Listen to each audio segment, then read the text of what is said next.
All right, we're live. We'll call the meeting to order. What is it? November 16th already. Thank you for the verification, Councillor Reid. We will carry on with our meeting from yesterday, and we are progressing into capital projects. So, Mr. Derricott, I hand it over to you to lead us into capital projects, and I would imagine we'll go through them each. Well, you let us know how you want to proceed. Yeah. Thank you, Mayor Janung and Council. Good to be with you again, and appreciated the discussion yesterday. Looking forward to some more good opportunities to share and learn from Council as we continue through the process. So, similar to the approach in the operational budget, we'd like to start with an overview of capital, which touches on some broad context pieces and gives some general points that we think are important, after which we'll be happy to go through the capital projects and entertain questions on individual projects, should there be any. And as you'll see, Ms. Van Kuypema is all ready to go, as she will be the one who's leading us through the overview of the capital budget. All right, good morning, Mayor Janung, members of council. It's my pleasure to present to you the broad overview of capital projects that are proposed. So the overview will be an introduction to capital in general, the capital expenditures over the next 10 years that are projected, what that impact has on reserves and the infrastructure gap. And we'll talk a bit about debt and grants. So to get, without any further delay, we evaluated the 2023 capital budget through the lens of a 10-year capital plan, and that's why we pushed some items out of 2023 and into 2024 and beyond, is because there's $344 million of projects over the next 10 years, which is very ambitious. And I would wade into the waters of saying too ambitious, and I'll show you why I think that's too ambitious. The $86 million over the next 3 years, and it's going to continue to evolve as projects are amended, added, costed, and strategized for. So this is just the preliminary one. This is not actually where we're going to end up, because we're going to have to make some choices in regards to our capital over the next 10 years. There was an update from what's in your budget book as it became apparent that the Horse Creek Sports Park, we originally had it slated for 26 to 28. It needs to be in 24 and 25. So in your folders that were handed out yesterday is a project sheet for the Horse Creek Sports Park master plan, and then an updated capital improvement summary sheet, so that you have the corrected totals with the Horse Creek Sports Park moved up into 24 through 25. So that's one of the adjustments we've already begun to make. So what's the investment impact of capital projects? Well, it's numerous. Capital assets are the things that we use, are the tools that we use to deliver the services to our community. We need to make sure we're building organizational capacity to deliver on these capital projects, as well as using the projects to deliver on the services. So it's a bit of a cycle. We have an asset and engineering section that we've added in, which allow us to do better work, more control of our larger projects in-house than we have before, as well as better manage the assets that we have. In order to support this work in the engineering and asset management area, we've added a 1% cost to each major capital project that team would manage. And that's the $275,000 you would have seen in the engineering and asset management section budget. And we have leveled up through a robust procurement policy that we brought to council a few months ago, as well as we have a person who is now dedicated to making sure that our procurement process and our contract management is done in accordance with the policy, the robust policy that council passed. And just to remember that capital projects are an investment in our community, and that's also what's envisioned in our strategic plan. Catherine, sorry, just before you go Yeah. on, if I could just add a little bit to the idea of the 1% cost add. This is also to recognize the additional costs that capital project delivery has in the organization, our finance department, our communications team, et cetera. And it's fairly common practice to recognize that anywhere in the 2 to 3% range in terms of organizations building that capacity and ensuring that the capital project delivery mechanism is appropriate. And so this is the start of that process that we hope will not only provide high-end service to contractors and ultimately deliver high-end projects, but also we believe that that's a path to a more efficient procurement, et cetera, that will in the end pay dividends and save money as we can engage those more directly and more intentionally. Can we just go back one slide, please? There we go. Councillor McFadden, you have a question? I do, sorry. And Catherine, I know you're just stepping through this and I was just scrambling. So the capital budget for 2023 is forecast at 26.6, which was in the book, or 26.9, which was just on the board. And I know you were just speaking to changes. I heard the Horse Creek part. I just didn't necessarily catch the difference in this year's budget. So originally it was in the 10-year capital plan, starting in 2026, which you wouldn't have seen in 23, 24, 25. Right.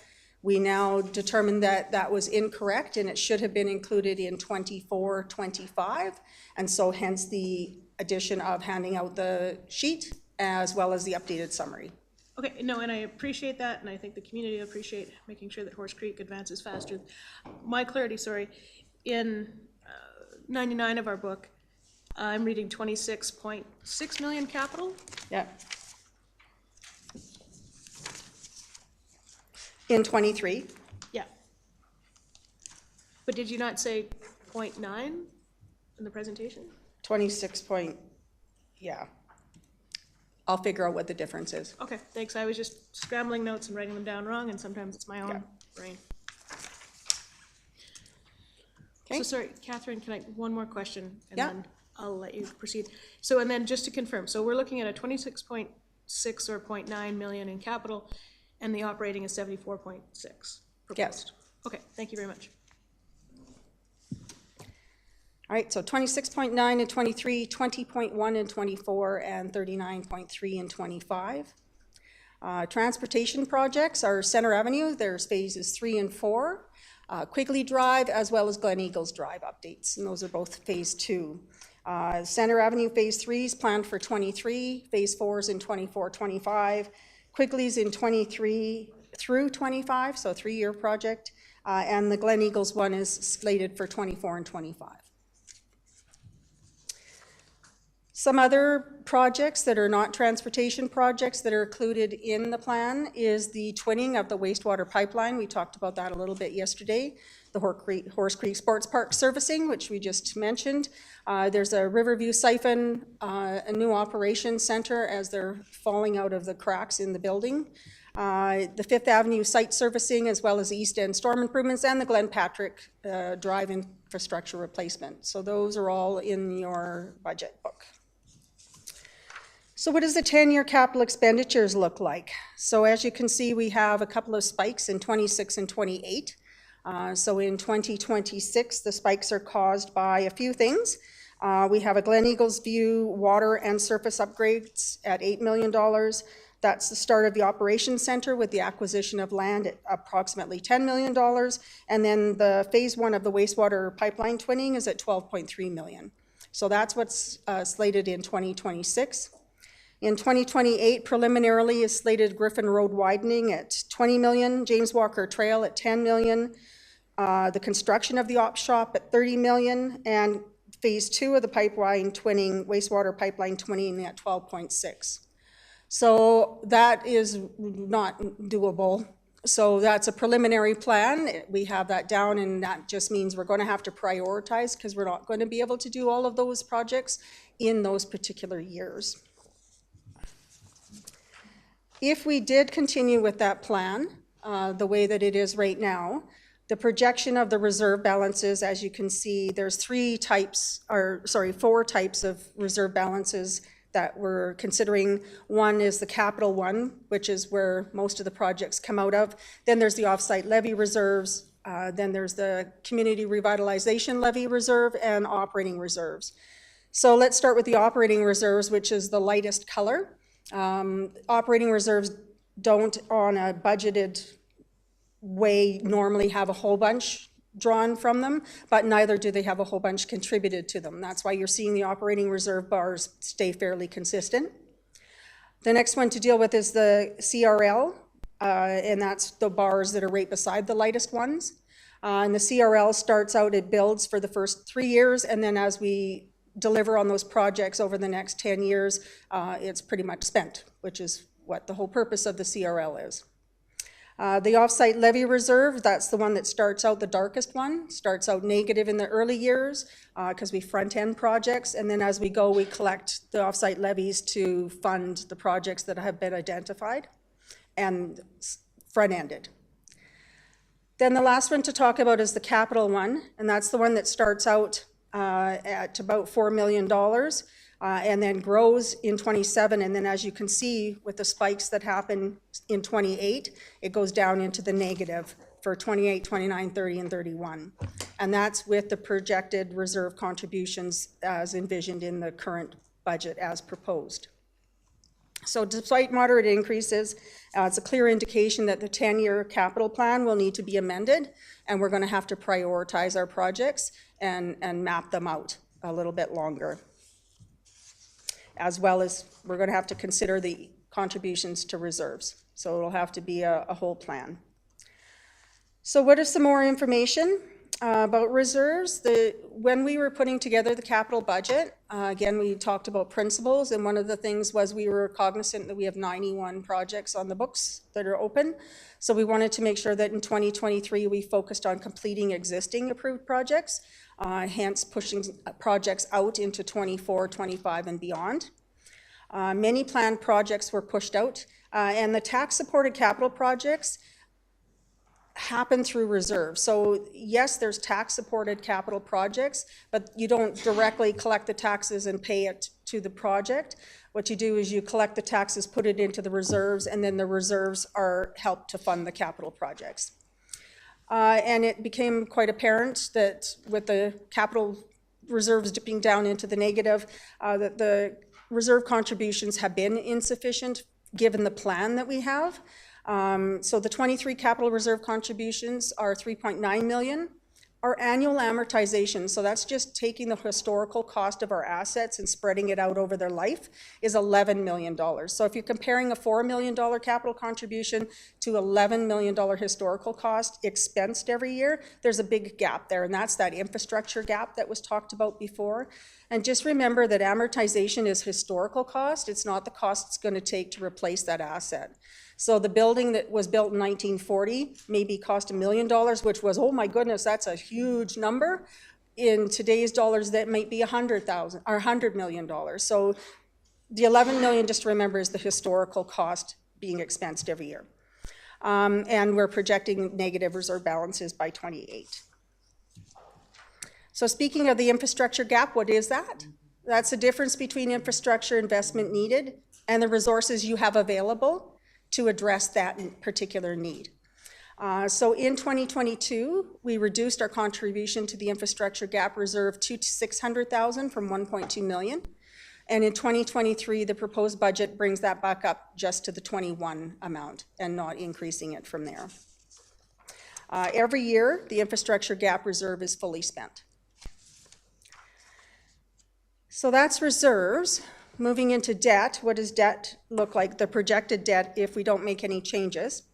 So we start out, the dark one is user fee debt, so at the very top of the bar.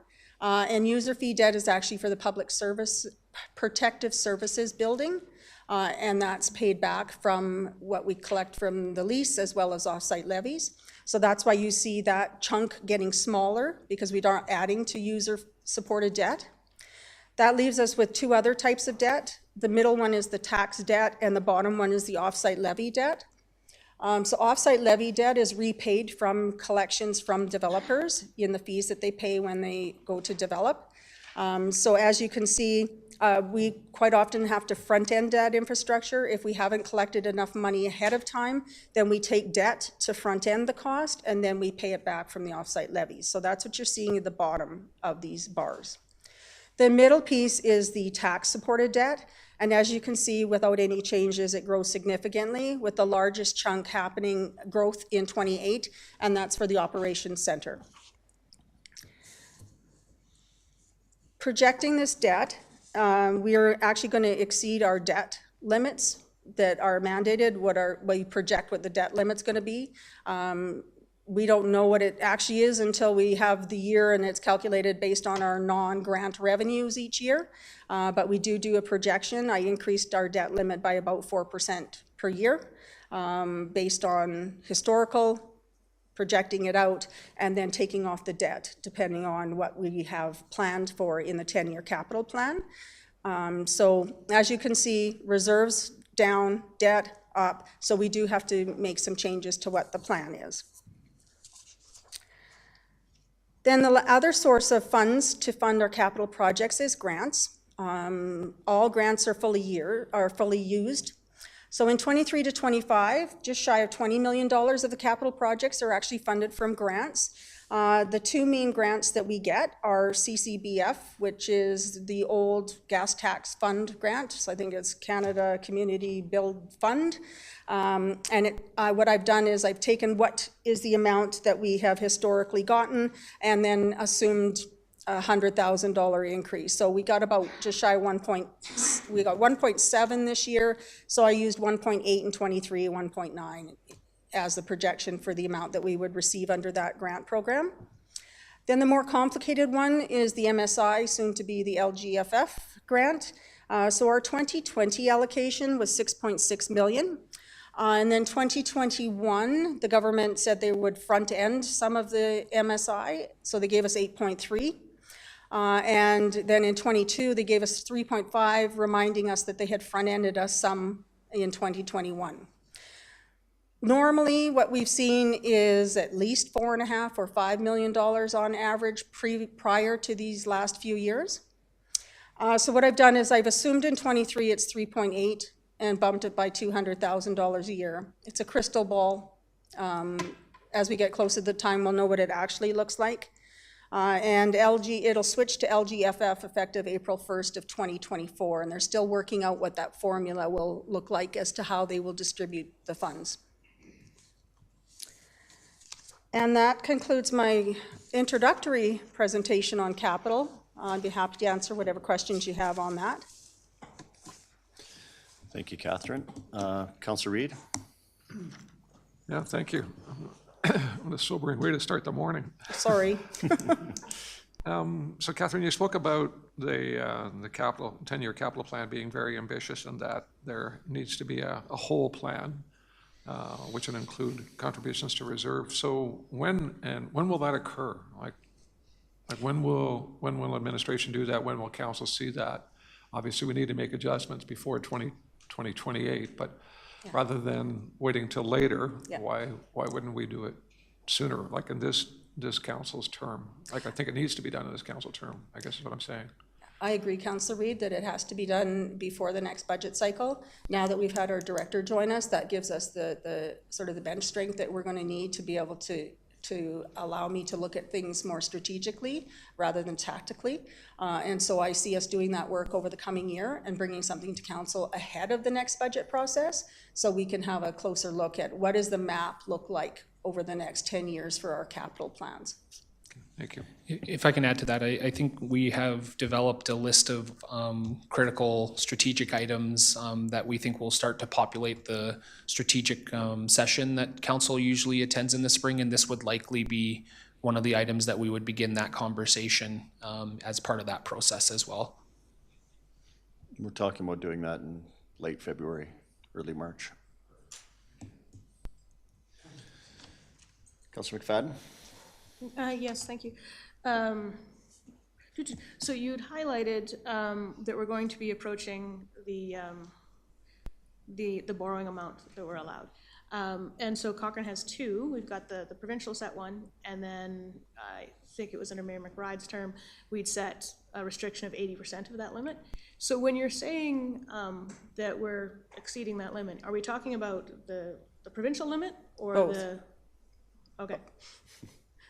That's succinct, thank you. I want a different answer than both, but yeah.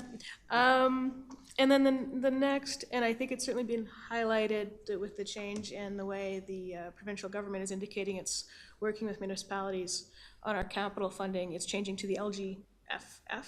Did I write that down correctly? And so I know it's not directly related to the questions today, but are we gonna start talking about proper lobbying or advocacy piece for that? Is that in a work plan for this year, or? We've been talking about it for 6 months. Maybe Maybe we can, we have started doing the lobbying work. I believe we brought a report to council of the work we had planned. I don't know if Mr. Derricott has anything to add, but we have been doing some lobbying, not only to talk about the formula. We didn't agree with all the factors and the things that they were using to calculate it. We also didn't agree with the idea that the pot itself was going to be significantly lower than it historically has, and it wouldn't move lockstep with the increases in the economic prosperity of the province. There was a reduced amount, so that was another aspect that we were lobbying against. sure. No, and now, thank you for the refresher. I do remember that update now.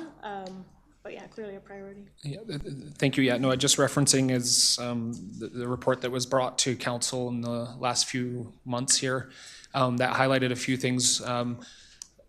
I would say there's multiple pieces of advocacy inside of the strategy. This is obviously a critical one. There's direct interaction with the province. We're also working with some regional partners, Airdrie and Rocky View County, to amplify our voice. And it's really great to have the opportunity to partner with a rural jurisdiction on this, because typically we're on quite opposite ends of the spectrum when it comes to funding models. So that is really promising, and Kristen and her team are working with the intergovernmental teams and these other regional partners to prepare and execute a strategy on how we inform the government of our concerns around that. This has been work that has also been forefront for the mid-sized cities group that we participate actively in, as well as there's been direct engagement through Alberta Municipalities, formerly AUMA, who are currently tasked by the provincial government with producing some recommendations on what the strategy will look like. Just yesterday, as a matter of fact, they sent out an email saying that they have another session upcoming where they're going to update us on where that's at and what the current proposals look like from Alberta municipalities. So very active work being done on what is a really critical piece for not just us, but really for all municipalities in the province. Excellent. Yeah, thank you for the update, and I apologize that it didn't come to mind. First thing, I wonder if it might, and it's one of the advantages, of course, of the budget session is it's that chance to increase our communication. So I'm glad we were able to provide that public summary, but perhaps we could build that in to something that we do on a regular basis next year, is provide that public update of our efforts. I think the public would appreciate seeing that advocacy piece as a suggestion. Anyway, thank you very much. I just forwarded the email to council from Alberta Munis. Not to pick at this, but I've been bringing this up in my mayor's report for months about LGFF, the provincial police force, and how council can get involved in some of the workshops and some of the advocacy efforts along the way. And so I'm grateful to hear the interest in moving that forward. And as Mr. Derricott talked about, Mid-sized Cities recently has talked about approaching the province on a mid-sized city charter. That's what that whole conversation's been about, and trying to lobby for our own pot of funding from the province. So we wouldn't have to fight individually anymore for a pot that's shrinking already. So yeah, I'm interested to have some support from my colleagues on that. Thank you. Good morning. Ms. Almond? Council, good morning. Just if I can just add, because I think connecting the dots is super important as we discuss the budget as a whole. So what Mr. Derricott alluded to, when you look at the intergovernmental budget, this is where you see that advocacy piece, and the strategy is actually budgeted in there. So just trying to help connect the dots of why we have those kinds of things in our budget. Councilor Federico? Yeah, that was kind of my question is, obviously with the lower funding, what could that impact be as we go forward into obviously like 24, 25, 26? I imagine we don't necessarily have total numbers yet, depending on what that looks like, but do you have a prediction, obviously, if we continuously see that pot of money go down, what kind of impact that might be for us? Yeah, so as grants, as the first 3 years, almost $20 million is funded by grants. So for every dollar that the grant availability is taken away, some other source of funds has to be used, which will just exacerbate the impacts on the other sources of funding. I think if I just, Catherine, if you don't mind going back a couple of slides to the reserve slide and then the debt slide.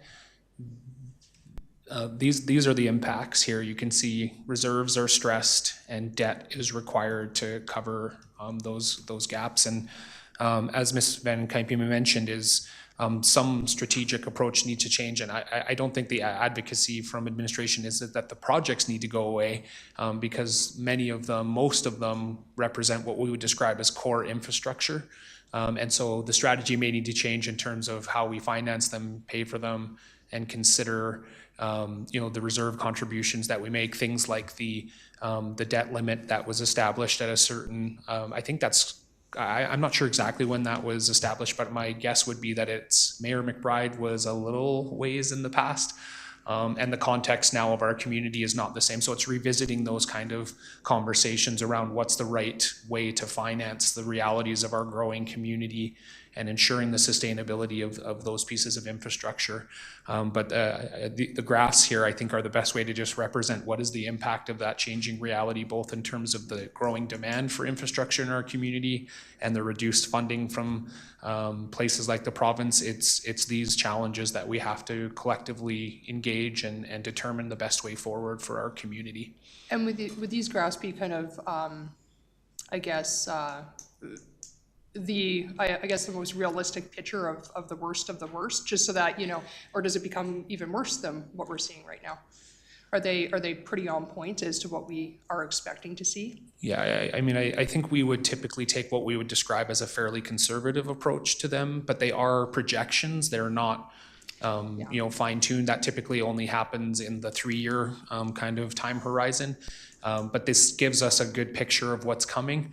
It's a plus or minus kind of piece, and so it could be a little bit better, it could be a little bit worse. Either way, I think even if it is, if we were very optimistic, there's still some significant challenges ahead for how we engage this particular issue in our community. It's when I try to kind of think about this is if we think about us as operating a business in a more traditional sense. When you're in a growth phase of a business, you typically are taking on debt, you're adding assets, you're building into it, and I think that very much is applicable in a municipal sense. This is a time where we have growing needs for those types of things, and balancing that against obviously the fiscal implications is really challenging, but I think that's the frame of mind that we want to bring to council, and with council talk about what strategies we think are available to us to manage this as effectively as possible. All of that is to sum up what I said at the beginning is we don't think it's as simple as saying don't do any projects, because we know that that's not serving our community well. And I think that my impression is this council has spent the last 5 years digging out of some transportation infrastructure problems because the investment wasn't necessarily there in the past, and we don't want to repeat those types of hard learnings that we've all experienced, and so we want to be more proactive and I think more forthright in explaining the challenges that are in front of us to our community, so that they can understand as we engage them and deal with the tough questions, that they're aware of why that's so critical. Perfect, thanks for the explanation. Councillor Wilson? Thank you. My favorite topic, offsite levies. I just had a question about, I might be getting ahead of myself here, but on page 97, there's $100,000 for a offsite levy bylaw update upcoming in this budget. I was just wondering, Catherine, is there any optimism there that OSL could be expanded for what we're allowed to tax and charge for, and there might be help coming on that department? Yeah, so one of the reasons why there's money in the budget for the offsite levy update, a bylaw update, is there are a number of projects that have been identified since the last update that would be offsite levy eligible that aren't included in the current bylaw. So it behooves us to actually move on getting the bylaw updated so we can start collecting funds for those particular projects. But when it comes to expanding what it can be applied to, that would be on the doorstep of the province to change the regulations, and I haven't heard anything that they're proposing to add any categories, but I don't know, maybe our intergovernmental people have heard something? No, I don't think so, but what I would suggest to that is we haven't necessarily maximized all of the opportunities in the existing expanded legislation, and that's part of the review, is to ensure that we're taking advantage of all of those. And I suspect that you'll start to see some expanded recommendations around what they refer to as softer infrastructure. It's all still bricks and mortar, but things like recreation facilities, fire and other pieces can be considered, and those are the types of things that we'll continue to evaluate for their availability to be considered under offsite levy modeling. I think that's good news. Did I just inject optimism, or? Thank you. So just a reminder, like these projections are based on the things that we know right now. And I can't assume we're gonna add a whole bunch of stuff to offsite levies, or the province is gonna change the levels of granting. I have to go with the information that we have right now. So I'm not trying to project all doom and gloom and there's no way out from this. It's just based on if everything stayed the same, what our plans are, what our funding sources are, the levels of the sources, that's not gonna work. So heads up, over the next 6 years, we're gonna have to figure out something different. So. We need something to change. Right, exactly. It might be the province. Yeah. But it might not be. Councillor Reid. Yeah, one of Councillor Wilson's other favorite references has to do with the fact that most of our infrastructure is relatively new. Yep. And of course, with age and time, that will need to be replaced. So I'm hoping in the discussion of intergenerational equity that with this strategic kind of focus on the 10-year capital plan, that we'll take that into consideration. Definitely. Because while I may not be around, there are others around this table who will be, or their children or grandchildren will be, and we don't want to leave them saddled with the legacy of our decisions in terms of our capital plans. Correct. And that's where that infrastructure gap arises, right? Whereas you don't address the infrastructure needs today, you postpone, and then at some point the gap just continues to grow, and at some point someone has to deal with it. I guess my point is we've seen the discussion seems to be just talking about building for growth, and what I'm suggesting is that in addition to building for growth, we need to build for amortization. I know you referenced that, but recognize that that is going to be a future cost. Correct. Yeah. Okay, I don't see any other questions on this item. Thank you for that snapshot. Yeah, thanks a lot. Right? Oh, it's you're right, it's projection, but Yeah. it's an important part of the work that we have ahead of us, so, Thank you. yeah, thank you. Mr. Derricott, we're leading into projects now? Do you want to just Yeah. go page by page? Yeah, I think that would be the typical approach here. So I think the first project proper is on page 101, and we can just proceed through those with questions on specific projects, should there be any. Fifth Avenue Functional Study. This might be where I would ask for an additional item to be placed in, I don't know if it's this particular item but it has to do with this project. Along with the functional study, I was hoping we could add the concept plan for the Seniors on the Bow building, the BGC and the Lions Event Center. There's I believe a reserve from the golf tournament funds of 50-ish thousand that could be utilized for this, or was earmarked for that? Yeah, there is. I'll maybe look to Mr. Heinman, who has, him and his team have been actively reviewing how they'll approach that plan, and he can maybe update us as to where that's at and how we can best see that continue moving forward. And maybe it's a separate item. I just mean it's related, so. Yeah, we've had some preliminary discussion. We were going to bring that to council separate from budget. Okay. Just as we've been recently working on that. But happy to bring that forward for council's consideration. It is top of mind for us. The concept plan? Yes. Okay. What I'm hearing is that you need to scope out what the cost of that study might be and then have it become a real item rather than just lump in a X amount. Is that?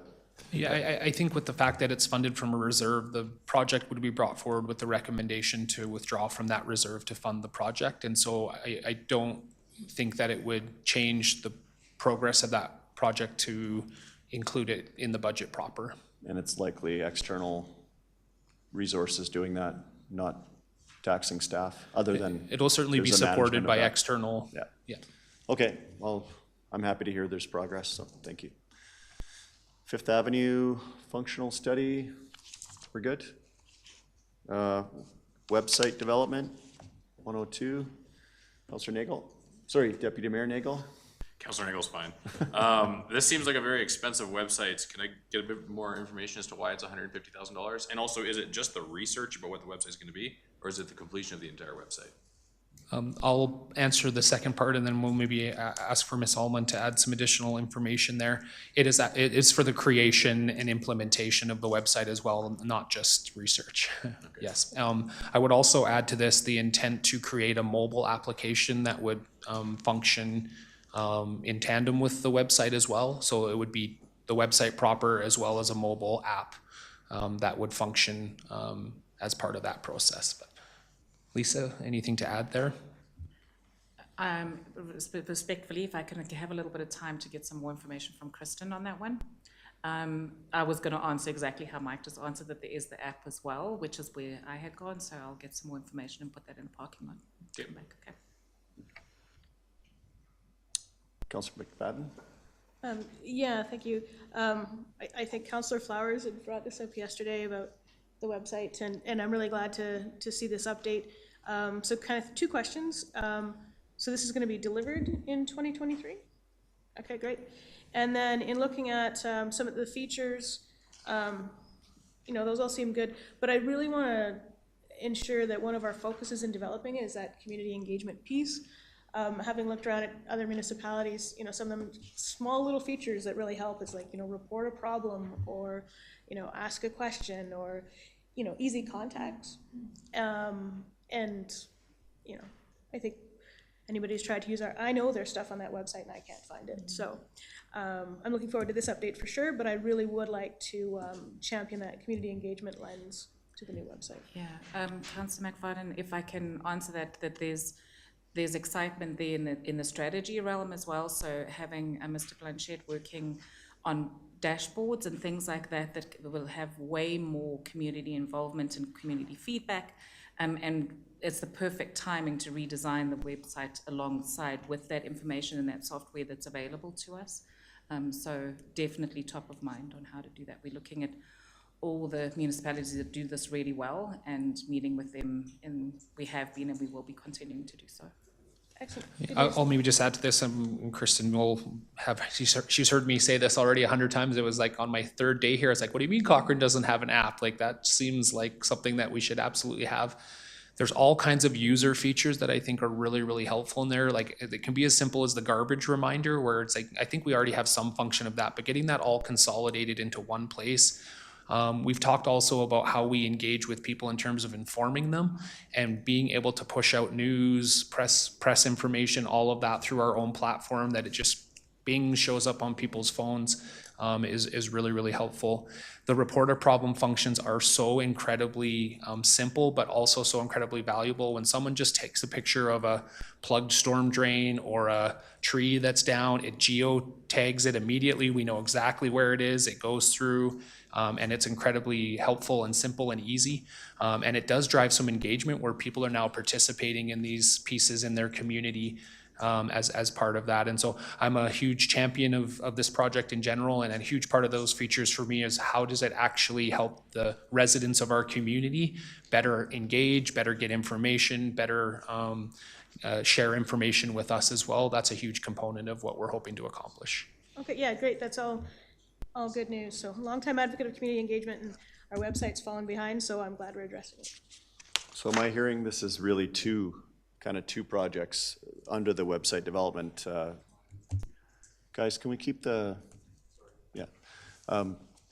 Two projects, separate project, and I'm not suggesting we split them, but I'm furthering up on Deputy Mayor Nagel's question about, on the surface, it looked like an expensive website, but it's really an app and a website redevelopment.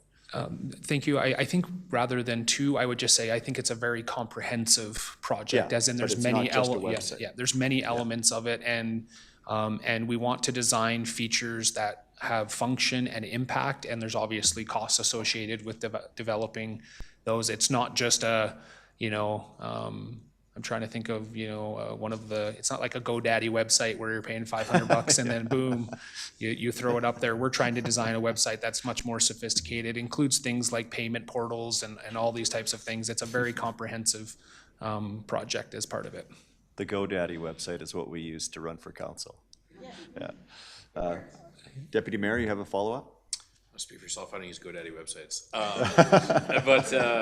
So there'll be a payment portal. Will people be able to log in and create an account and see all their pending bills, like their dog license renewals and their tax bills? So I don't want to commit to any very specifics, but generally speaking, yes, we're looking at creating a comprehensive space where you can come and do all of your business, gather all your information as part of it. And quite frankly, I don't think anyone would argue with the statement I'm about to make. We're about 10 years behind on our digital interface, and we just really need to bring that forward. And there's some really low-hanging fruit. Other people have already developed some really effective tools in these spaces, and now we just want to integrate them. I think also there's a really important, and maybe this is where I'll speak through Kristen through me, there's a huge brand element to this as well, what it looks and feels like to interact with the town, and that the professional vibe that you get from interacting with us, and we just feel like there's huge opportunities to improve in that area as well. Okay, thanks. So, Deputy Mayor, do you need more, like a follow-up on this, or are you satisfied that this amount is okay? So that's where I was really going, was, okay, perfect. So no parking lot, we're good. We've towed that one. Yeah. Councilor Reid. Everyone's deputy. Whatever your name is, that guy over there. Our organization is going through a similar project right now, and we've discovered that there is a segment of our population, and I would suggest our community, that cannot necessarily read our website for the coloring. And so we're actually looking at it from, actually have people in who specialize in dealing with diverse populations. So I just throw that out there. Again, recognizing there is a segment of our population and our community who may have and experience similar things.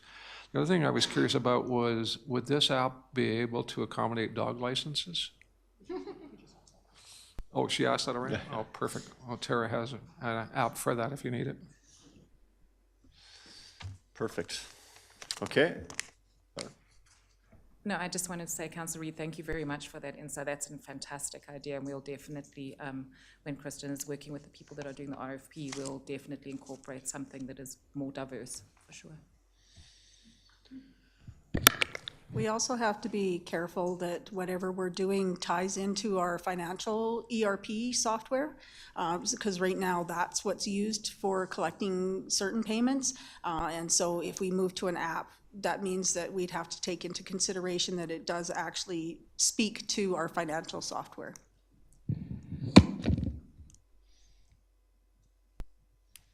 Okay, great point. Let's move to page 104, offsite levy bylaw update. We had a brief discussion, oh, sorry, Councilor Reid, want to talk about this one? I just wondered what this money was being used for. Is to bring in a consultant to do that, or what actually are these dollars being used for? There's two elements through the chair to Councilor Reid, would be a consultant. There's also some engagement with the development community that needs to occur. There's some major projects. I think the first thing that I'd like to highlight is and Councillor McFadden, through her preliminary questions, identified this. You would see through the capital project, there's been a significant rise in the costs of projects throughout Alberta. So obviously there's impacts for that. So we want our offsite levy to accurately reflect what the true costs are to our community. So having an updated bylaw is critical.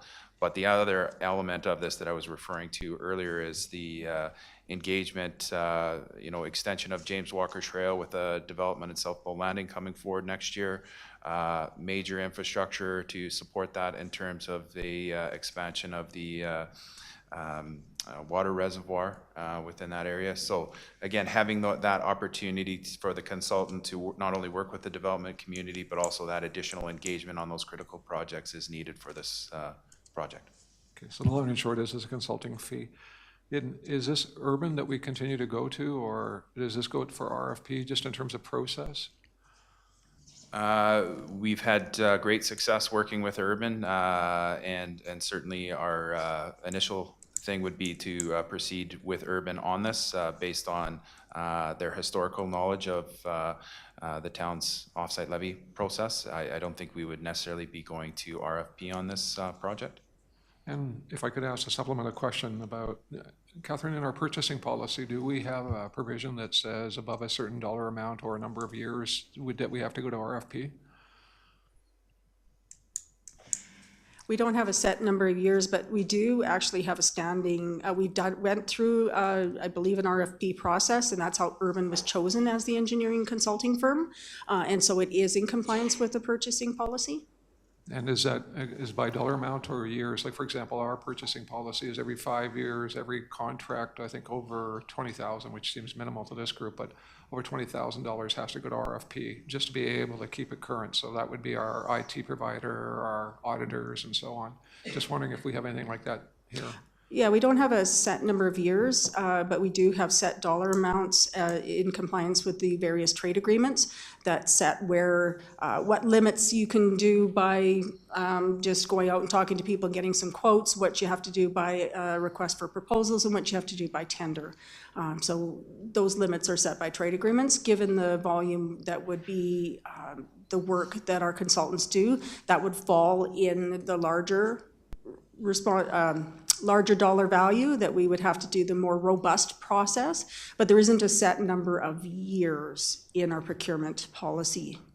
Okay. Yeah, Maybe I could just add to that is the time bind on that is not necessarily through our policy, but typically through our engagement with each contractor. Is we don't have contracts that are just indefinite. They're typically bound as in we make the agreement with a particular provider for 3-5 years, and then at the end of that contract, it would trigger the procurement process. So, okay, thank you. That's what I wanted to hear. Thank And you. just for clarity, Urban's contract with us concludes December 2023. Okay. Thank you. Yeah, and again, no reflection in terms of the companies we're talking about. It was all about process. Thank you. Okay, thank you, Councilor Reid. 105, fleet replacement, 2023 fleet replacements. Councilor Federico? I just have a quick question about the street sweeper. I know that we had some challenges this year, but I can't remember if that was street sweeper problem or whether or not that was contractual problem, but I was just curious if maybe they both tied in together somehow. Through the chair to Councilor Federico, I can confirm with the team, but my understanding is that was contractual and some of the operational issues with that particular unit that we had, but I will confirm and come back to you. One thing I would like to clarify for council on this, it says $970,000. However, if you add up the values that are on there, it's actually $1,030,000. So there was a bit of an error on there. Apologize for that. We aren't 100% sure how that occurred, but certainly I just wanted to bring that to your attention. Councillor Reid? Yeah, actually Drew picked up on the error that I was going to point out. The other comment I had was if you take the replacement and additions to the fleet, that's quite a hefty sum in terms of dollars. Is that consistent, or has it been consistent over the last couple of years, or are we just making up for, making up for things that we didn't purchase in previous years?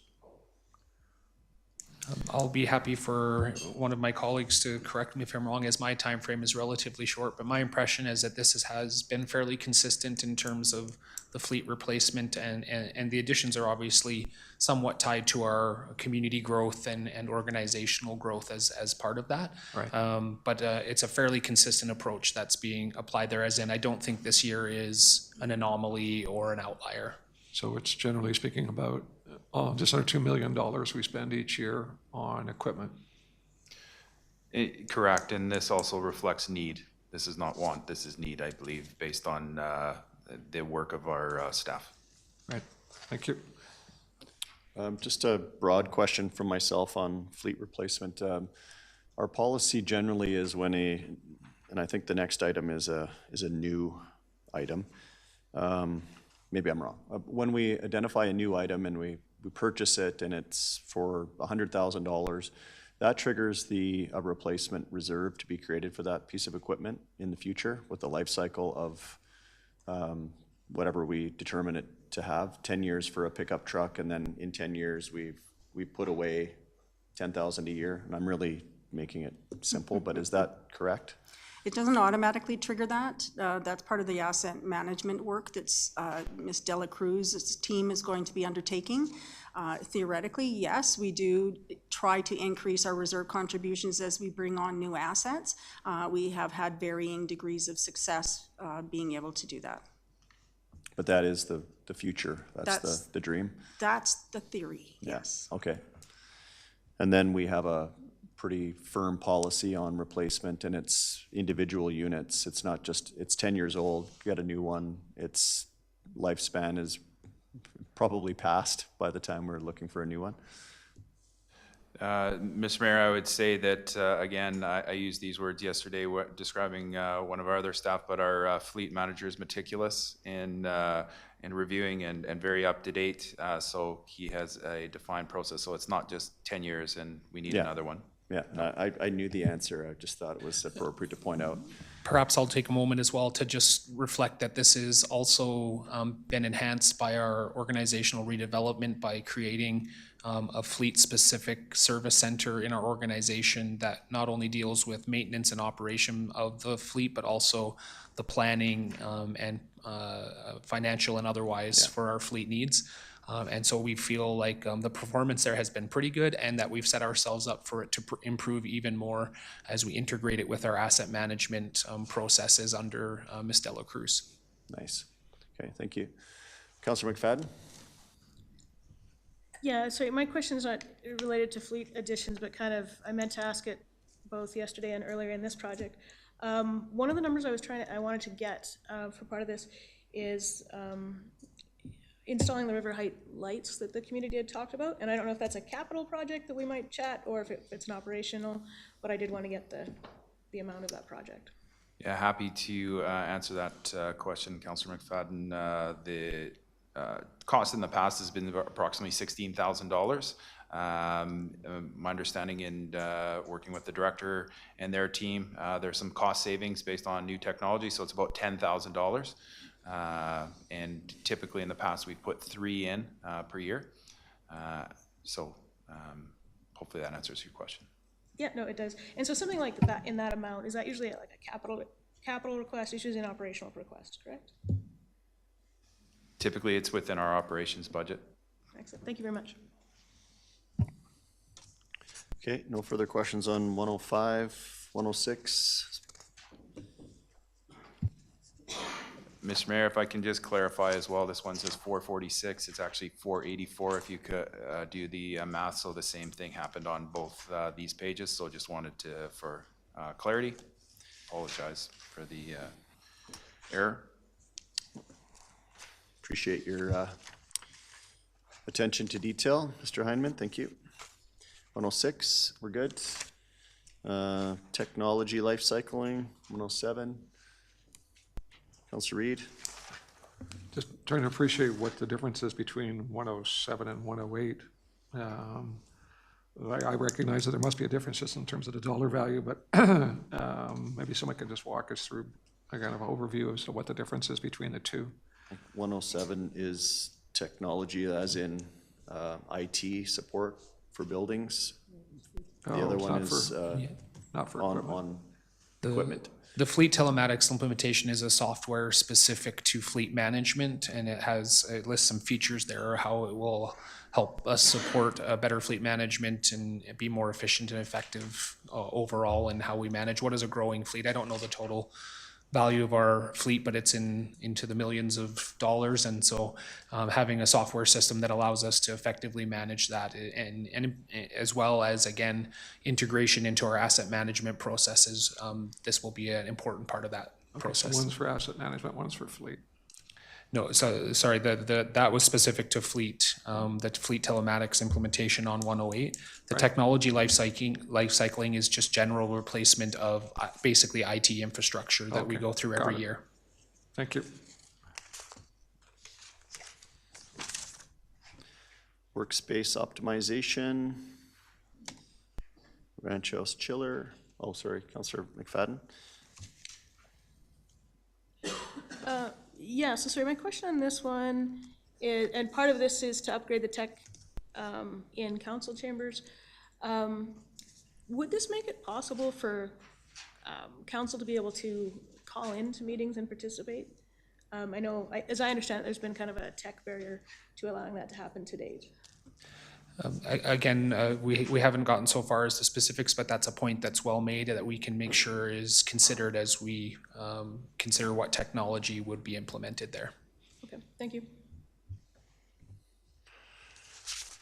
Ranch house chiller. Hopefully there's a heat option on that chiller too. Kind of chilly in here sometimes. Operations center design and costing. Facility surveillance. Councilor Wilson? Quick question on the surveillance. Does this include the station building? Are we putting cameras there with this budgeted amount? This budget is included on, for all of our town-owned facilities. There are already security cameras installed at the station. That was part of the project. Oh, great, okay. Thank you. Councilor Padico? Is there any money in the capital, whether or not, and I mean, I'm sure it's probably too early, because I know it wasn't really stated, but when we were at the station, we had that conversation about doing like a key card system of some kind, if council chose to make that accessible, say, 24 hours or whatever that is there money in this budget to do that? I don't think there's money specifically in this budget. I think we would address that as we learn more about the operations of the building, and we would bring that back to council for consideration. Again, I don't think that would hinder implementation of that system in any way, and we're certainly aware that that's of interest in terms of reviewing and reporting on what that would look like.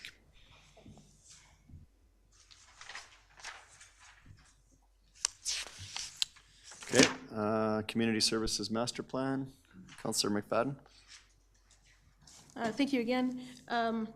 So like I've long championed the idea of the Midford Park and Cochrane Ranch master plans, just to ensure that as an organization, as a municipality, we're approaching our projects and our parks from a holistic perspective, as opposed to reacting to community pressures, which was driving that.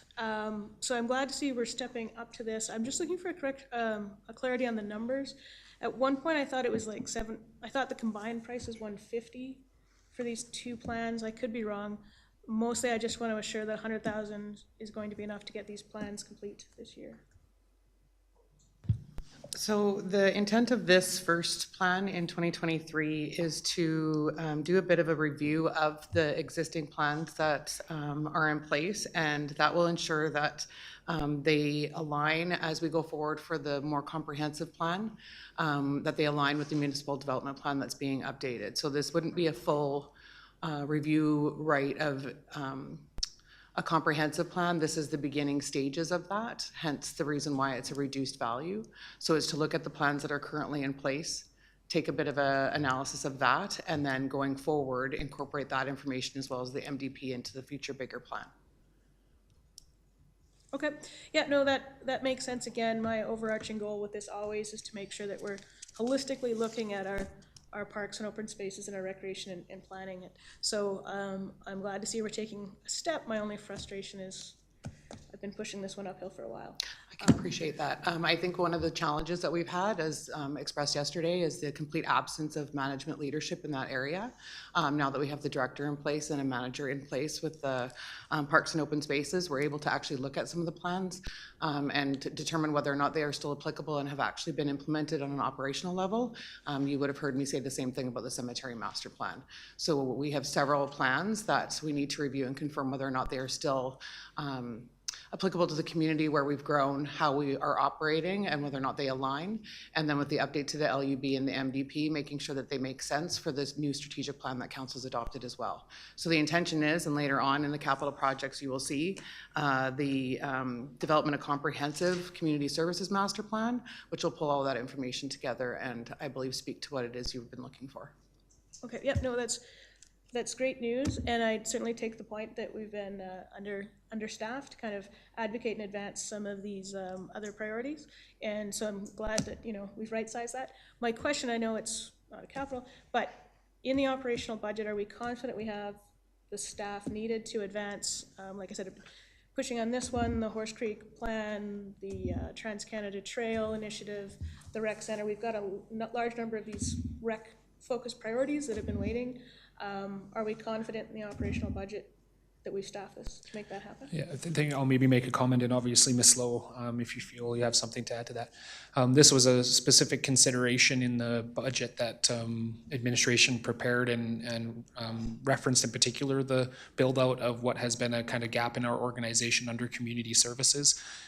Between this, the 2022 budget and the 2023 budget, we believe we're taking an enormous step forward in answering that question. And as currently constituted, we believe the budget does give us the capacity to engage appropriately a number of issues, some of which you identified in your comments, Councillor McFadden, that will, I think, help us to fulfill that vision of building that complete community that we've talked about as well. So definitely reflected as part of that. I would identify a number of other pieces that council has identified through this process as well. The community inclusivity piece, transit, and engagement of a number of these pieces are all a part of us building out a fully functional community services department, which I'm pleased to say that we've made great progress on and are proposing continuing that work here in the 2023 budget. If I could just add to that, there is a resource ask in the community services area for the manager. So that is how we will deliver on all the things that Mr. Derek just referenced. Okay, yeah, and thanks. We were on the same wavelength. That was my question. Thank you. And just to clarify, that position was identified in last year's budget and not hired yet. But that's the plan for 2023 to put that person in place? Correct. Okay. Thank you for that. Councillor Reid? Yeah, I was just looking for some clarity around that. First of all, I want to begin by saying that all the members of council are clearly interested in recreation and want to see that agenda pushed forward. And so I appreciate Tara's question about staffing. So to be clear, of there 13 positions we've not yet filled, is any of these related to that? Is that where we were asking? That's where I was going, yes. So there's one position there in particular and what is that title of that position?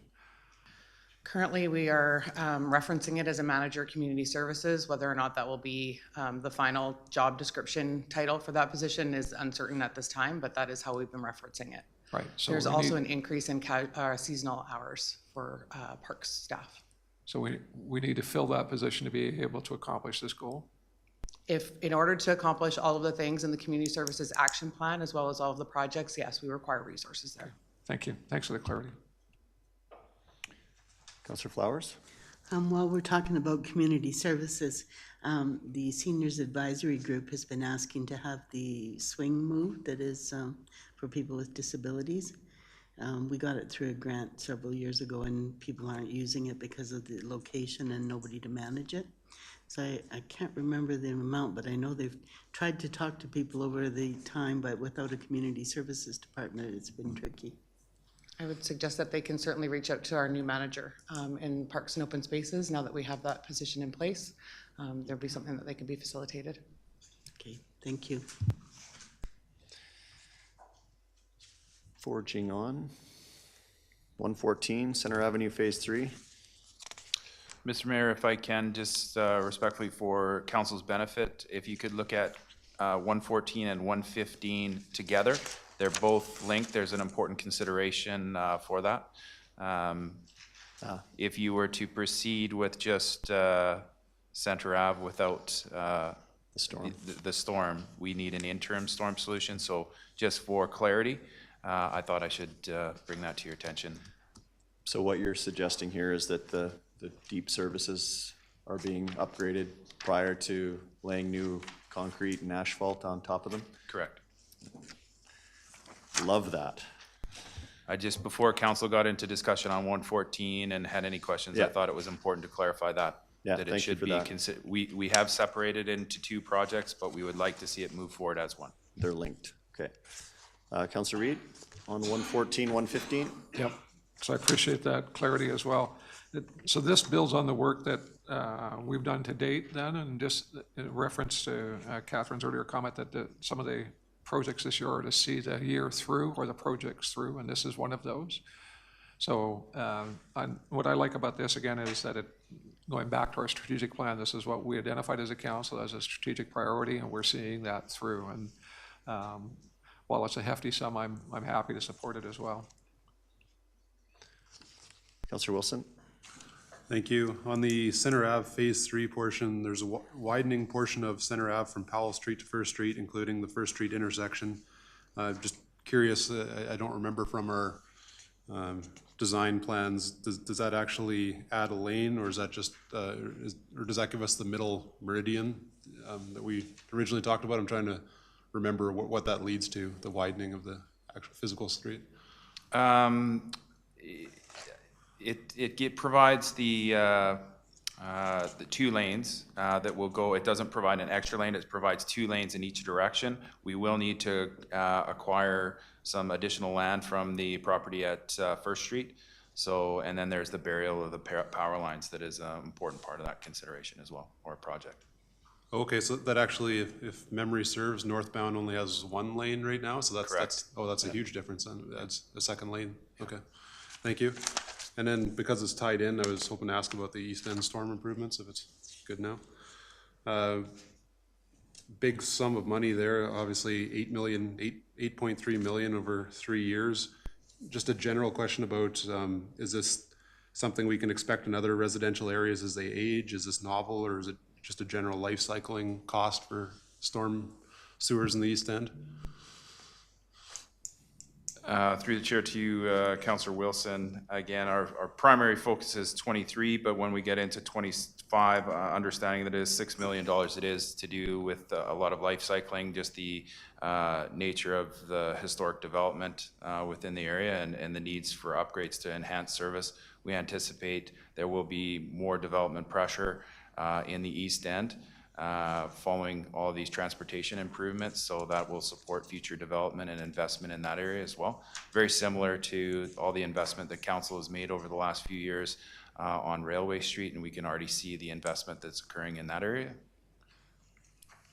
Okay, thank you. The main part of the question was, it looks like we're tying in the storm sewer to some new line. This isn't just life cycling of residential community. I remember Glenbow was done recently, and the tally wasn't nearly as as shocking, if that makes sense. I can get some additional information and clarity on this for you. Sure. And if we just put this in a parking lot, I'll come back with some additional information for you on this. Sure, it's almost a planning exercise question, just wondering if, as communities age, we can expect similar totals for wastewater life cycling. I assume the answer is no, that this is actually, it does seem like it's a novel project, but sure, if we can get more I information. that'd think be that good. there's definitely some unique elements to the area of town being the older part of our community and different infrastructure than we would see in other communities as part of that. But as Mr. Heineman suggested, gathering some additional information to support that is certainly appropriate. Right on, thank you. Okay, historic ranch and Glenbow pathway improvements. Councillor Wilson? That's an exciting page. I just wanted to say that's an exciting page. I'm very happy to see it. I just want to clarify with that excitement, not to continue the negative Debbie Downer comment that was, or something that was made earlier, but that project is conditional on receipt of the Active Transportation Fund grant. We got a budget for it. I like that we're being optimistic. Councillor Flowers? Wondering if we completed the review of the ranch and a couple of the parks that we were going to review in the last year or two. So that was the discussion that Councillor McFadden brought forward about the Mitford Park and Historic Ranch master plans. That's what we're looking at in 2023 to prep for a community services master plan. I see. Thank you.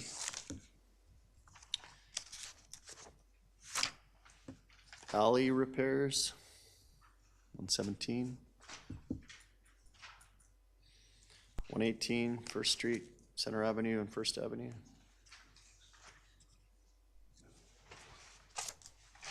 Railway Street final phase. Glenbow Pathway Bridge life cycling. But lady who corners me on Main Street every single year will be happy that this is in the budget.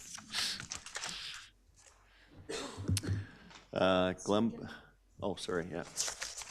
Councilor McFadden, Glenbow Pathway Bridge life cycling, you're gonna make me live that moment longer? Yeah, sorry. Because, you know, you always have the most interesting conversations, and people love our paths, and it's where, you know, I bump into so many people and have so many casual conversations. And one of the things I hear from dog walkers is on the bridges, especially the one with the big culvert, they don't like the graded bridge, and we've laid down kind of that rubber mat. So I've actually had people like stop me and be like, we need 2 rubber mats so dogs can pass. Otherwise I have to like lift up my dog. So all I'm saying and maybe asking is, in their pathway bridge life cycling, just, I've heard that the grates don't work for the dogs. That's all. Dog-friendly lens. Not the most significant contribution I've made to date, but We can it might add, make more people happy. should we just pencil in a $10,000 increase to that? I've written it in mine, so. Glenbow Drive flood mitigation? Oh, sorry.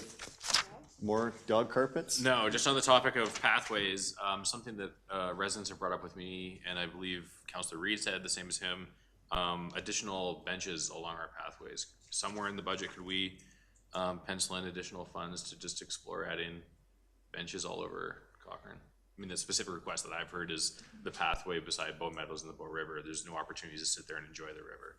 I'm sure there's other locations as well. Now we're at 8.55%. Well, actually, it's very small. I'm just teasing you. If I could, there is a plan that is built into the operations budget for parks and open spaces. Okay. I knew I Great. said something. For additional benches? Or upgrade and replacement? Both. Both, okay. Obviously in a phased approach, Yeah. giving consideration to the use of the pathways and the evaluation of some of those plans. So similar to a crosswalk, where there's 3 kind of placemakers in each budget every year, and then we identify through a process of how and where they get placed. The benches are in the same program. or Yeah, similar program? That's correct. And I was also just going to add again that these are, again, issues that I think we'll be much more equipped to be proactive in and deliver on with the investment in the community services as Parks Department will really support this work. Okay, thank you, Deputy Mayor. Glenbow Drive flood mitigation. The name makes it seem quite important. 122 cemetery expansion improvements. Quigley Drive upgrades. I had a question on Quigley Drive. And I think I know the answer, but I'd just like to daylight it for myself and maybe for a few in the community. Quigley Drive, Glenbow Drive intersection on 22.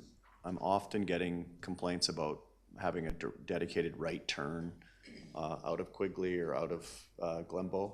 Will that be a part of the 1A22 interchange project, or do we need to do that? And is this the place? It is not included in the scope of the 1A22 highway project, provincial project. It would be something that we would have to complete. Is that what I'm seeing here, or is this a separate? I know it doesn't list it specifically, but is it something we could identify or maybe put on our radar for? I think as we get in the first year, as it says, is to look at the functional and community engagement, because there's some consideration for bike lanes in there as well. And then obviously 24 is the design. So I think that intersection and how it all connects is a critical component of this. So that's why we prioritized. There was a number of different projects that you will see in the budget, Riverview Drive, Glen Eagles, but this was the priority because of the impacts of development with the highway project. So I think there's an opportunity to address that, Mr. Mayor. Okay, awesome. So it's in there, but it's looking at how that could be designed for that. Okay, perfect. Thank you. Mitford Ball Diamond Irrigation. Mitford Park Sports Field Lighting. Glen Patrick Road and Glen Hill Drive intersection upgrades. Playground replacement program.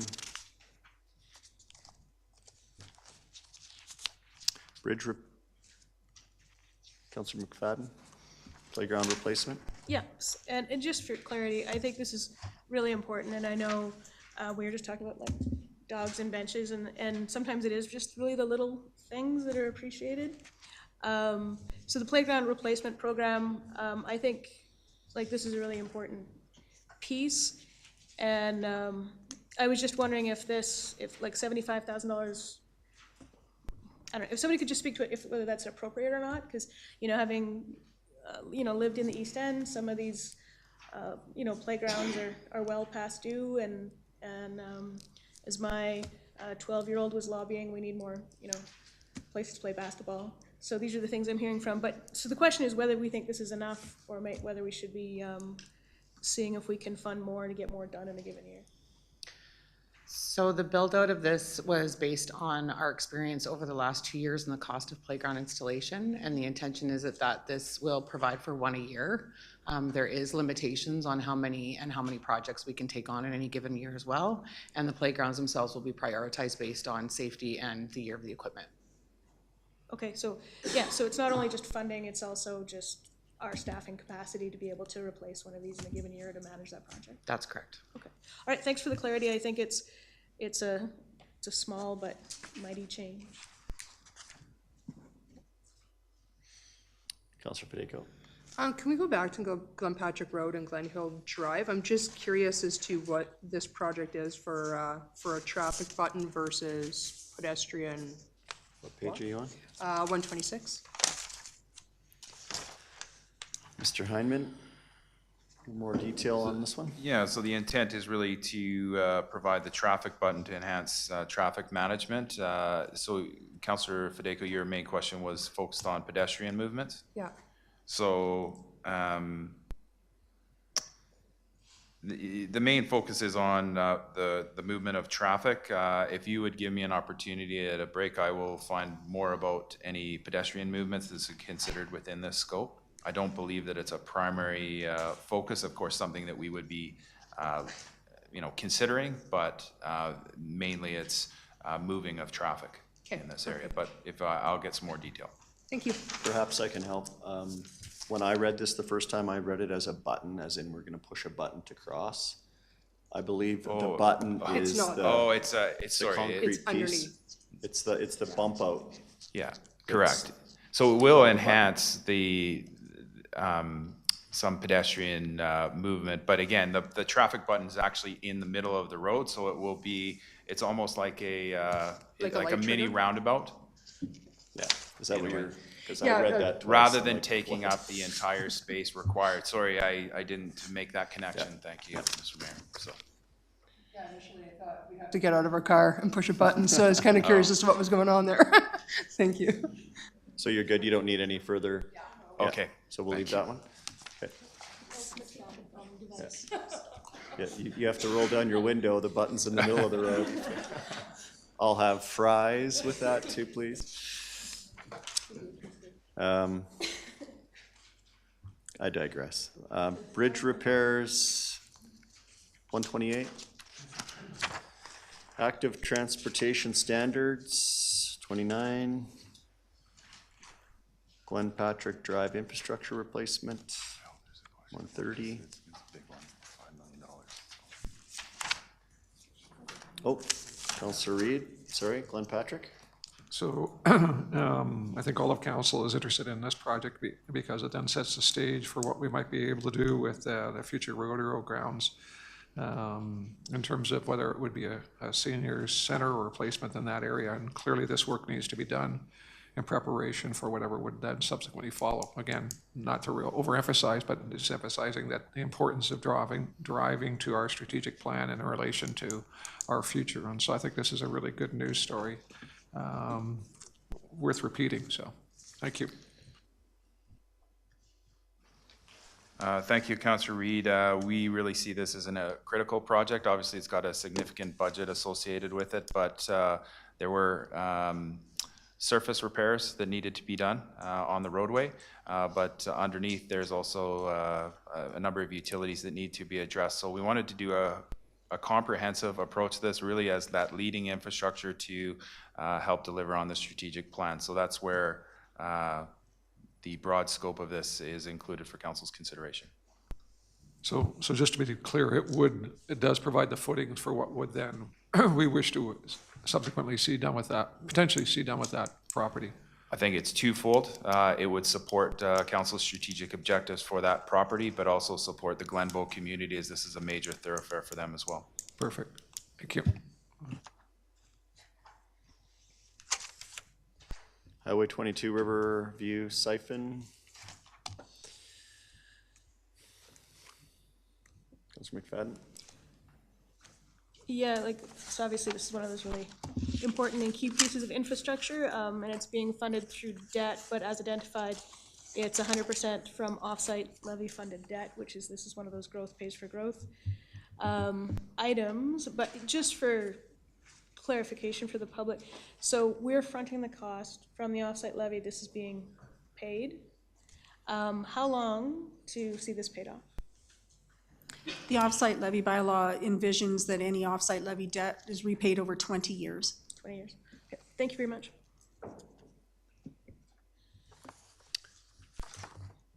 Pump station, fire pump upgrades. Water treatment plant, membrane module replacement. River Heights Pump Station, 34. Wastewater pipeline twinning, phase 1. Councillor Wilson, this was your item from yesterday, I think, talking about the wastewater pipeline. Yep, I didn't say anything new here. Funding makes sense. Yeah. Gets significantly larger in 25, but we'll get there eventually today, I think. Fifth Avenue, servicing.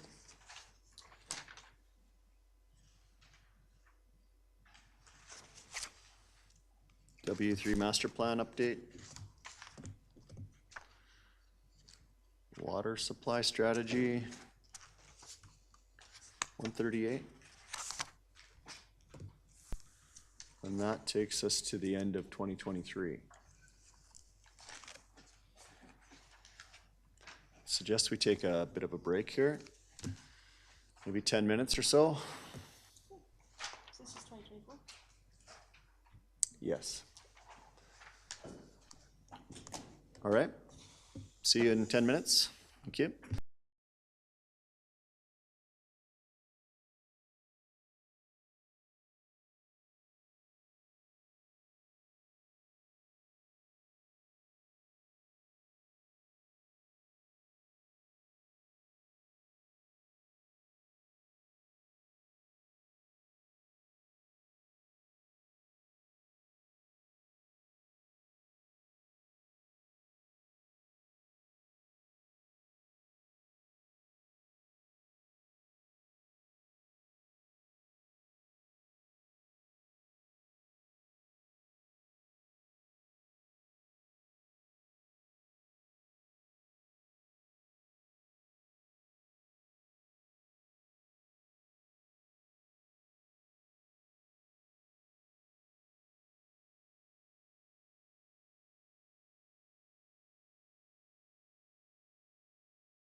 Guys good to go?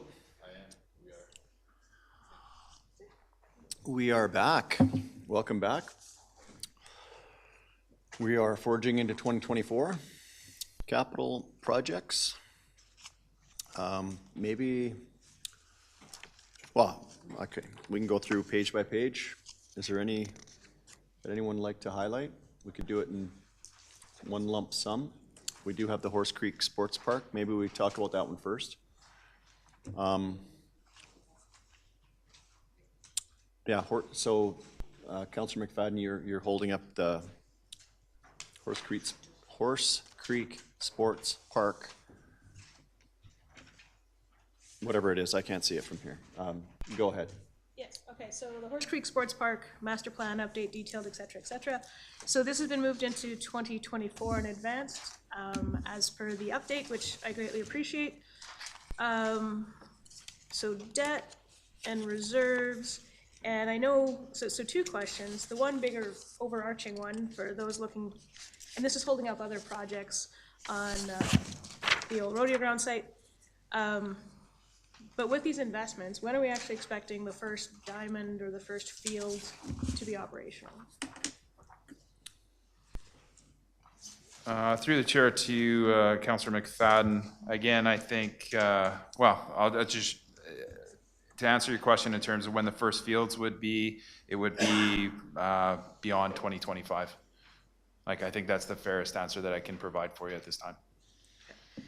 So, and that's would be something that I'd really want to, champion through this year is how can we advance and advocate that as much as possible? And so then the next piece, I mean, we're looking at, this is a hugely expensive but important project to our community. We're currently at this point looking to fund it through debt and some reserves. And I'm sure we're going to be on the outlook for grants. But a big part of this is the local sports group. I mean, they're all keen, they're all advocates, they're chomping at bit. Or do we have that planned out yet? But how are the local sports groups going to be able to support us in our funding challenges? I can speak to that if you'd like. So as reflected in the project, this to 2025 gets the area ready for development, and the original intention was that the significant funding would come from fundraising efforts by those local groups. With council adopting this capital project plan, that provides some clarity to those groups on when they would expect to see the opportunity for development of those sports fields. So we would be developing over the next year with the support of the Parks and Open Spaces Manager, the Community Services Manager, and now the Director, what that would look like in working in conjunction with all of those groups that we have started to build those relationships with. But in adopting this and incorporating this into this 3-year capital project plan, that provides the clarity for those groups that they can see that this is going to come to fruition and begin their fundraising efforts. Okay, great. And of course, one of the pieces is we're buying the parcel from the school board. Where is that in process? Do you want to take that? Councillor McFadden, we're working to finalize that. The Rockview Schools, as I indicated in our answers to council on the preliminary question, had some concerns with the design. So we're working through that process to resolve those concerns, and I had hoped to complete the purchase by the end of the year. I would anticipate now, based on some of those concerns coming to light, that we'll need to do that early in 2023. Okay, so just to summarize what I'm hearing today is this work, this funding in the budget is pretty much just going to lay, the groundwork for the work to be done, to get the site serviced and prepared, and then it'll be future budgets, future efforts, future partnerships that are actually going to deliver the playing fields and the recreation needs that we're looking for. That is correct. Okay, thank you very much. Councillor Reid, on Horse Creek? No, actually, it's about the process. So I'm just wondering what value there is in terms of going through this, given our earlier conversation about that Catherine had identified in terms of capital projects and moving forward. Yep, after we talked about the Horse Creek Sports Park, I was prepared to Horse say. Creek I'm totally on side with, but it's the others. I'm just wondering, what's the point? So what I was going to suggest, Councillor Reid, is that if there's anything that stands out to anyone they wanted to talk about in particular, that we raise that. Okay. Otherwise, we just adopt it as a future placeholder budget. Considerations. I Okay, think thank you. just to add to that conversation a little bit, certainly we feel like it's appropriate and important to give visibility on what we perceive as to be coming in 2024 and 2025. But in each budget year, they're reviewed in detail. And so I think an evaluation of that from a visibility standpoint is totally appropriate. And just echoing what you said, Councilor Reid, I mean, there's minimal value probably in reviewing each of these projects Thank you. Thanks today for the in that clarity. way. Okay, just before you get to your light there, Deputy Mayor, further on the Horse Creek plan, I think I mentioned, I don't know what day it is, Monday, about the Rocky View School Division request for serviced sites. Obviously, this would become one of those. Is there a reason, and I don't mean this in a critical way, but is there a reason why this isn't in 2023, or can it not happen? I wanted to clarify that. Originally, this was in 2023, but I think there's a number of important things for council to be aware of. Obviously, Ms. Lowe spoke to Mr. Ham's working with the different groups. I think we have to give him an opportunity to work with those groups and provide that understanding of the requirement for funding. We've got to get through our work with Rocky View School to complete the purchase of this property, which also requires us to look at revisions to that design and address their concerns. So that was the major issue of why we put that and moved it to 2024. Rocky View Schools also made it very clear that they need that site serviced so they can apply to the province for funding by 2025. So there's a lot of rationale that went into that decision making. I would also share with council as we went through Glen Patrick, the Siphon project, the work on Center Ave. Those are 3 $5 million projects. Yeah. So we didn't want to have a fourth $5 million project in 2023. So that's the rationale coming from a lot of work that myself, our team, including Mr. Ham, did. No, I appreciate that. And the reason why I'm asking is on the surface, it seems let's just strip and grade and service. But if you don't know where the potential school site's going to be, we can't run services in the right location. And then we're wasting time, wasting money. So I just wanted to bring some clarity to the fact that you're allowing 2023 to have all of that time to plan so that we can actually be deliberate in the servicing and deliver a school site in the right location for Rocky View School Division. Yeah, if I may just add a general comment as well that we touched on, one of the elements that we are cognizant of is that the 10-year capital plan, as described by Catherine earlier, is ambitious and I think important.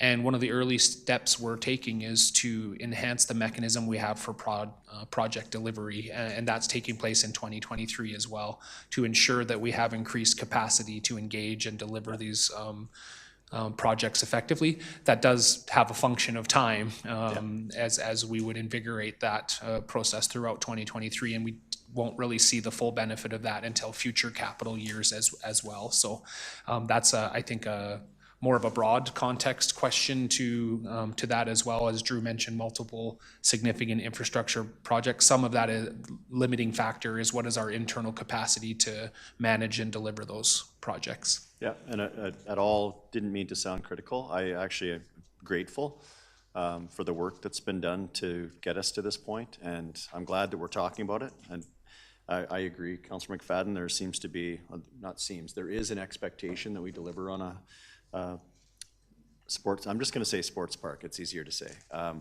in that area soon rather than later, but there's, it's not because we're pushing it down the road. There's significant planning details that need to be confirmed first. So, and I know you know that, but I think we need to start talking in those terms to people when we're in the public. So I appreciate you bringing it forward in the manner that you have, and I appreciate that it's in 2024.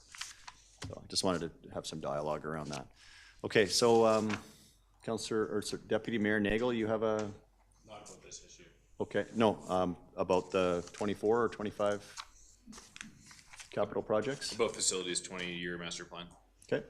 I was just wondering at what point we start planning for future recreation capacity. I know probably nobody wants to talk about it because it's probably another $50 or $60 million project, but at some point, as Cochrane grows, I think we'll need to get serious with additional ice surfaces and everything else at our rec center. Yeah, thank you. I think that's a very relevant point, Deputy Mayor. I'm glad it was brought up today. So we've begun loosely having those conversations, both in part due to reflections from our partners at Spray Lakes indicating that capacity is being stressed, in particular when we think about ice surfaces, but in other ways as well. That it is timely that we begin thinking about what the next, recreation facility looks like in terms of those indoor rec pieces as well. It's close to a 5-year process from conception to delivery, and so we want to start thinking about that now because it does take time. It is obviously going to be a significant financial investment as well.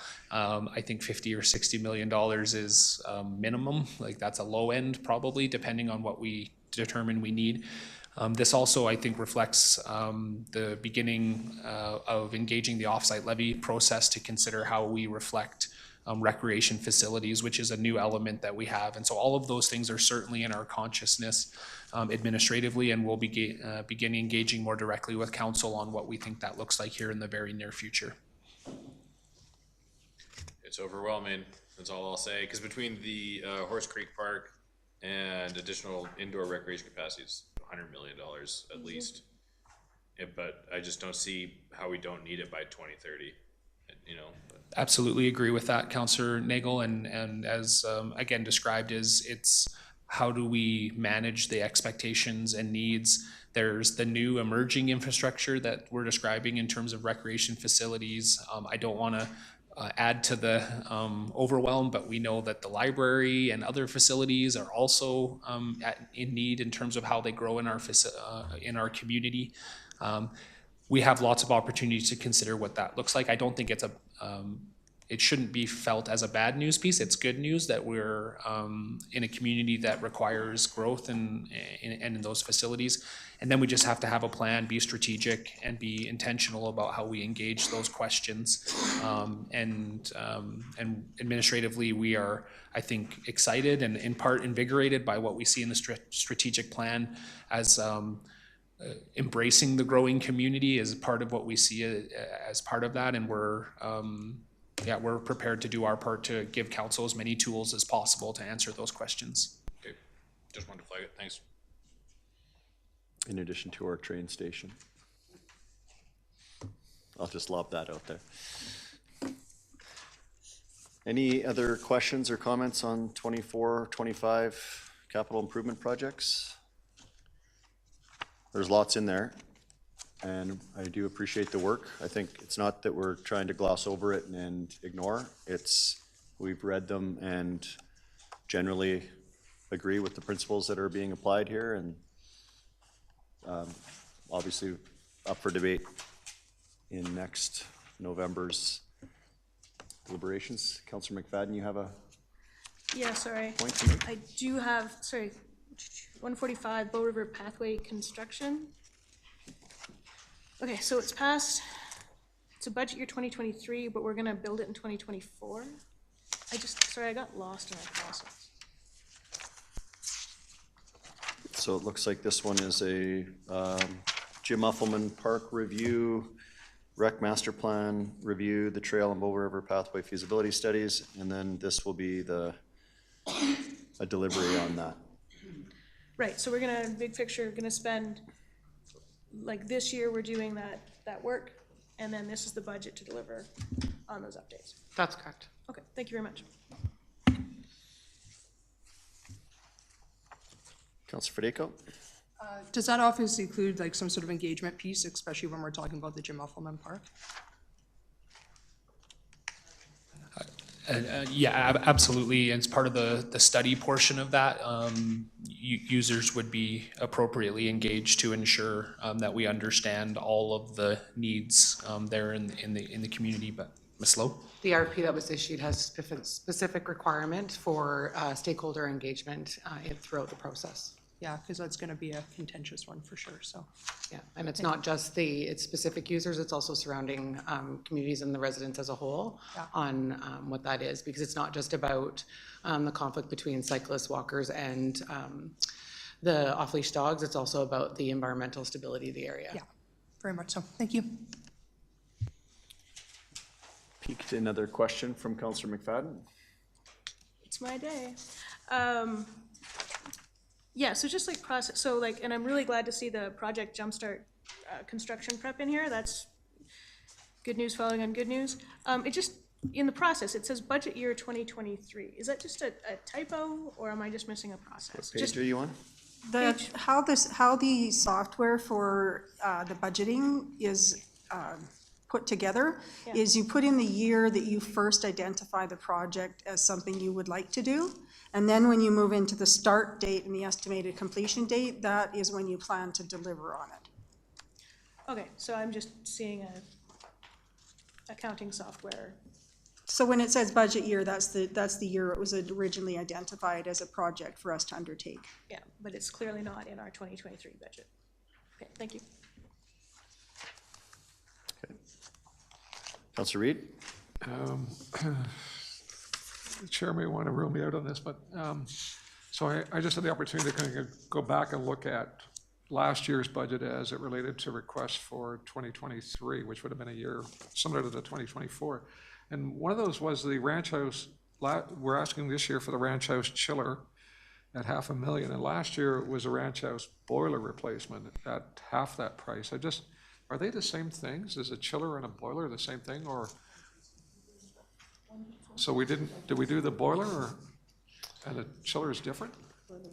I'm going to have to confirm some of those details, Councillor Reid, but I don't believe that we proceeded with that project. But if you'll give me an opportunity to confirm that, I'll be back for council's benefit. Thank you, Drew. I just, in the back of my mind, I think I'm recalling that there was some supply chain implications that impacted this project as well. So we'll confirm that, but I believe that that was present as this project was considered. And then if I could, just one other, last year, again, in last year's budget for what would have been the following year was a Mountain Street Alley utility replacement design. Did that ever occur, or is still a priority? What project is it again, Councillor Reid? I didn't hear you. So what I'm doing is I'm looking at last year's budget. Yeah. And what was projected to be future expenditures as it relates to capital projects, just as we're doing right now and looking at the 24 and 25 year. And there was a reference to a Mountain Street Alley utility replacement design was budgeted at $90,000 for the year 2023. To clarify, Councillor Reid, what I heard you say is that you're looking at last year's budget in the 2023 category to see what may have, okay, so general, again, we can definitely confirm that, but likely what has happened is that each of those projects, as I mentioned, are evaluated in greater detail in the given budget year. And so when we went through the evaluation of 2023, if there are some projects that appeared in previous budgets, the last 2 years would have referenced 2023. Yep. Not all of those projects would have necessarily manifest this year for a variety of reasons, obviously independent to each project, but so that's likely what you've seen occur for something like that. And then we can also do a little bit of review to see, specifically for that Mountain Street Alley. Yeah, and the reason I raise it is twofold. One was just a clarity between what is a chiller and what is a boiler and the difference in price. And secondly, to reemphasize what I think the mayor was suggesting and I was applying to earlier, that there isn't a lot of utility in looking forward in terms of these capital projects other than perhaps the clarification around Horse Creek, because in a year they're going to change, right? So thank you for that. Okay, I'm going to take that as final comments on 24, 25, unless Mr. Heineman wants to take us back a year. No, I just wanted to clarify. Councillor Federico had a question earlier when we were doing about the street sweeper. So during the break, I had an opportunity to talk with Shane, and he confirmed that last year's situation with the street sweeping was we had contracted, so it's twofold. We had contracted some service, and again, But we also had issues with the end of life of the street sweeper, so it's included in the budget for 2023, which will address those issues. And any of the other issues, we're trying to get answers that have been brought up. Councillor Wilson will get some more information on the east end for you as well. Okay. So now I guess we'll go into our parking lot. So do we have that on the screen?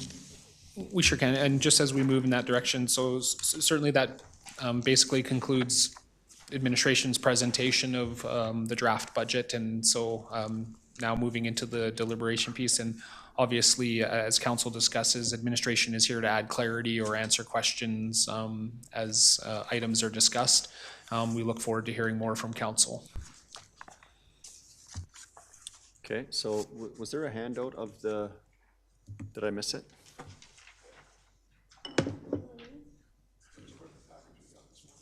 Oh, here it is. I got it. Thanks. I have a lot of papers going on up here from 3 different years. Budget deliberations, parking lot items. Okay, so everybody's on that page. And then was there a handout that went along with the first item? Line review of council and budget?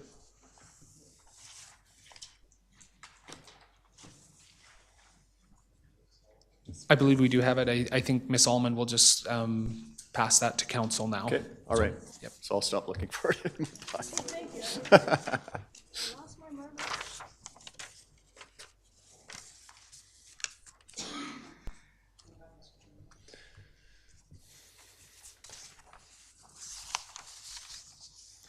Thank you, by the way, for all the work that went into gathering all the questions, or all the answers to the questions, and go ahead, please. Yeah, it's a awkward space out there.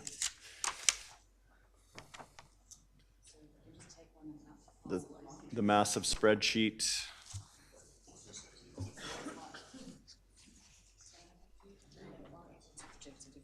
Okay, yeah.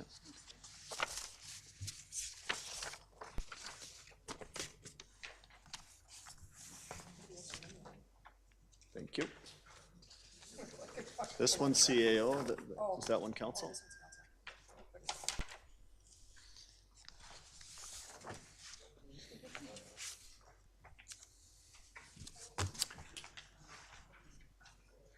Okay, thank you, Ms. Allman, for printing these, and there they are on the screen too. So this is the breakdown of the council, what page is that? The very first operating department in our budget book. Page 20. So this is the detailed breakdown. Councillor Fedeko, you raised this parking lot item? Yes, just as we're trying to look, obviously, for savings, and I think that was fairly evident yesterday, felt by all council members. You know, we need to find some money. And so this was one area that I did look at, and I thought, you know, it just opens up maybe a bigger conversation that this council can have about where we can start to scrap some dollars. And I realize that they might be small and, you know, really, you know, talking about $10,000 out of a multi-million-dollar budget is not big, but I look at it from 2 different ways. To the taxpayer it is, and it's not our money, so we always have to be cognizant about the community overall. And 2, just, I'm not sure why some of the costs are in there, and I think I just would like to have that conversation, because every $100,000 that we can take out is just a little bit more off that tax rate, and that's, I think, what our goal is, so. Okay, before you turn your light off, is there something specific you wanted to highlight? I'd like to talk about, probably if I can go to the page 3. There is, and this is going to probably open up a bigger, wider conversation, but I'd like to talk about kind of the 50-year vision. There's a 50-year vision exploration trip. There's the Mayor's Golf Tournament. Then there's a chain of office implementation, the mayor's state of Cochrane, and public relations. I don't even actually know what's all included in that. So maybe just some explanation as to what some of these things are, and then we can go from there. Okay, well, we'll just go one by one. 50-year vision. Ms. Almond, this is your department and your responsibility to produce the budget in this area, right? Yeah, the oversight of the budget, Yep. yes, is definitely in my court. Okay, let's start with 50-year vision, please. So the 50-year vision comes from the strategic planning session that we had back in the spring. And what I'm doing through the year is listening to council and putting into the budget what I believe your requirements are from your strategic plan, or as we get to other items, we'll be able to chat about those too. So this is the beginnings of that 50-year visioning work that I believe the conversation started quite a while before I stepped into this position. So the exploration work is to all the other communities that are identified as doing really good work in this area, was the exploration to go there, and then the implementation of a 50-year visioning plan. Just leave your light on. Okay, perfect. So in a world where the corporate world has figured out a way when they have people that had to travel that they can Zoom or do things online, I really struggle with $20,000 for a trip, and I don't even know who would be going on that trip. Are we talking council going on that trip? Yes.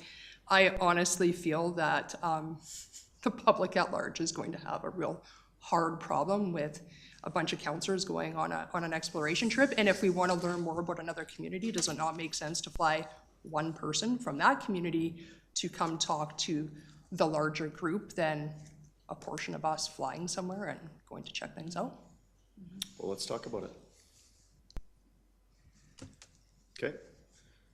Councilor McFadden on this item? Yeah, on this item for sure. So the first is the 50-year vision. And I'm not sure that I'm sold on the 50-year vision, and certainly not in this year, for kind of financial reasons, but also this is the year that we're doing the MDP, which is another long-range plan, and that'll, a big portion of this year's work is going to be that that visioning piece. And then having been part of a past council that did do a big visioning document, the sustainability plan,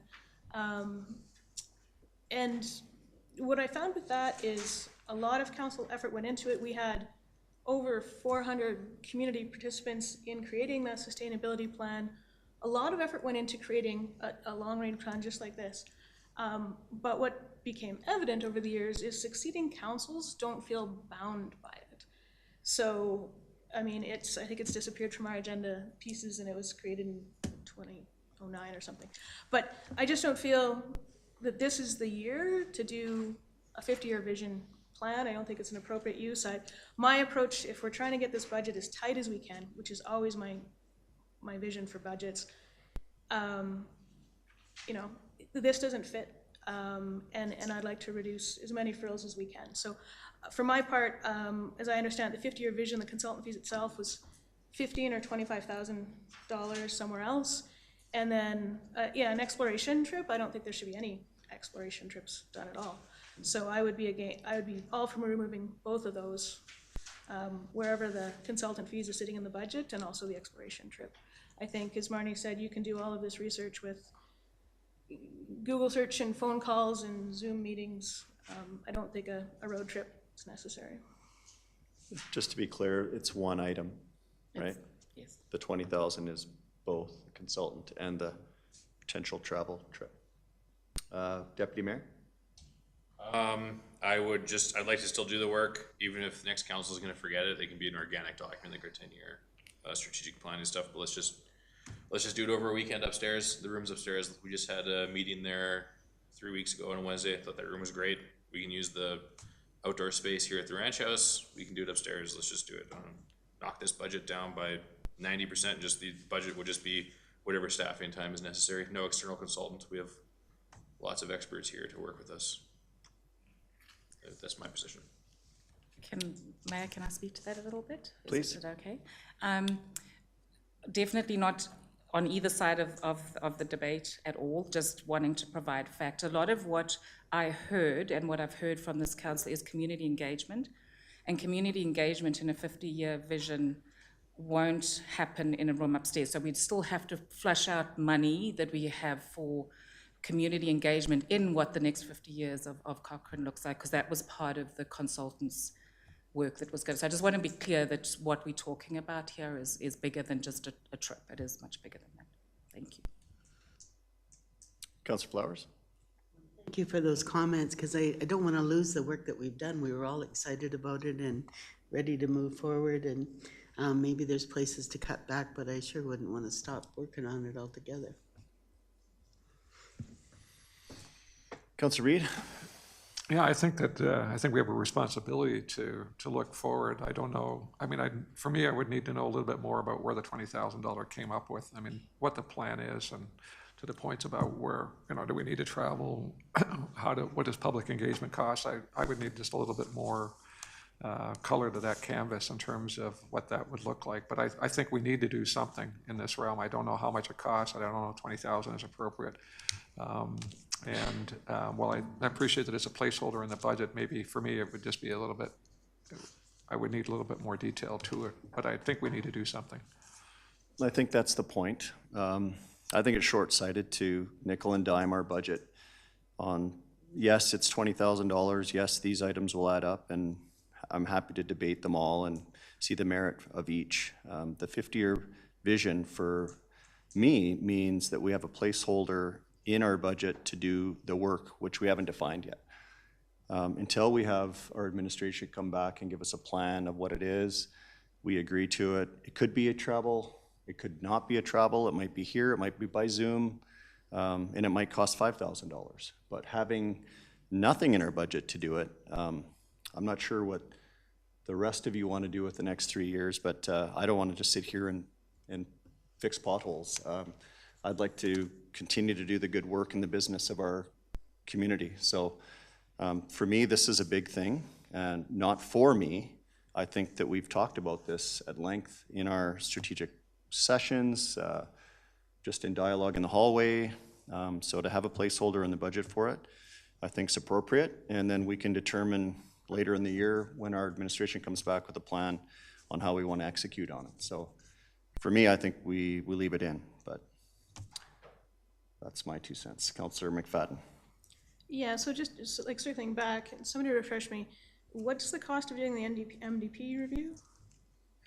It's pretty significant. I'll defer to Mr. Hyman on the specifics, but I'm glad my comment as well is I think that this is really closely linked to the MDP, and they cover a lot of the same ground. And I think that if we want to effectively, MDPs typically have a 30-plus year time horizon as well, and so there's a lot of overlap in those pieces of work. And so I think the timing is pretty critical in terms of council doing some work to lay out some elements of that that would enhance and or create synergy with the MDP, would inform the NDP, and would support that work there as well, which is a really significant undertaking. And I don't see them as separate exercises. I see them as closely, potentially very closely connected, in that the MDP could be in some ways nested inside of a larger kind of multi-generational plan that has been described there. And again, I think just referencing, as Lisa described, this was just our attempt administratively to reflect what council had discussed at their strategic session as part of that. But Mr. Hyman, anything to add in relation to the MDP, in particular the cost? The budget, it's $250,000, but I'd also say there's significant staff time and dedicated resources to that. Just picking up on Mr. Derricott's points as well, and I spoke to it yesterday. I think this council has made a significant effort in terms of doing the community vision work, now having a strategic plan. We're going into a time to do the community vision with the overarching MDP. It's been a long time since we've done this work. The community has changed a great deal. I think this is a great opportunity to be bold and to think of new ideas, and that's what I heard at the strategic session that we had with you. Again, I appreciate, I'm not trying to influence the discussion here. I'm just trying to say That's what I heard, and I think this is a very important time, so I would encourage you to reflect on that as well. Yeah, and I hear that and I appreciate the number and, like, so $250,000 from the MDP, and I understand that's consultants, and that's extensive public engagement to make sure it aligns. And so, like, my experience is if you're doing a major engagement initiative, if you're trying to get hundreds of people participating, which we would want to do if we're doing a 50-year community plan that we want buy-in for beyond one term, then this isn't enough. So, and I think honestly, you're also going to experience stakeholder burnout if we're asking them to participate in two long-range plans at the same time. So I don't think this is the year, and certainly not a travel expense piece doesn't fit at all. So this part of our work, if we want to look at the 50-year vision next year and have it built out, and as was said, more in-depth knowledge of what we're actually going to get out of it, then I'd be more open to it. But it just, yeah, I'm not getting comfortable with it. Just to add one more comment on the MDP portion of that, I think one of the pieces that we feel is, again, just to add some context, is that we see those processes happening in conjunction and actually potentially creating some great efficiencies, and rather than doing multiple massive engagements, that we would be able to capture those in conjunction with each other as part of that. So just, again, adding that for context. And I hear it. I don't think it fits. Like, if it's just going to be in conjunction, make part of that part of the MDP work. But also, like, just in the small tangibles, like $10,000 for $20,000, we can get 2 lights up, traffic control lights up at River Heights. So just as we go through this, and I know council as a whole, there's 7 of us, we'll decide on this. This just doesn't fit what my priorities are for this budget. Councilor Federico? So question, so what happens if, back to the mayor's point, this is just a placeholder. So what happens if this money doesn't get spent? Where does it go? It would end up in a end of the year surplus theoretically as part of it. And so I think it's important to note that this is still discretionary to council in terms of what the program would look like or what the specific process would look like, as in this would come forward, administration say, this is how we think we should go about engaging the development of a 50-year or multi-generational plan. Council would then determine whether or not that was appropriate going forward. And so it existing in the budget does not necessarily mean that it is expended.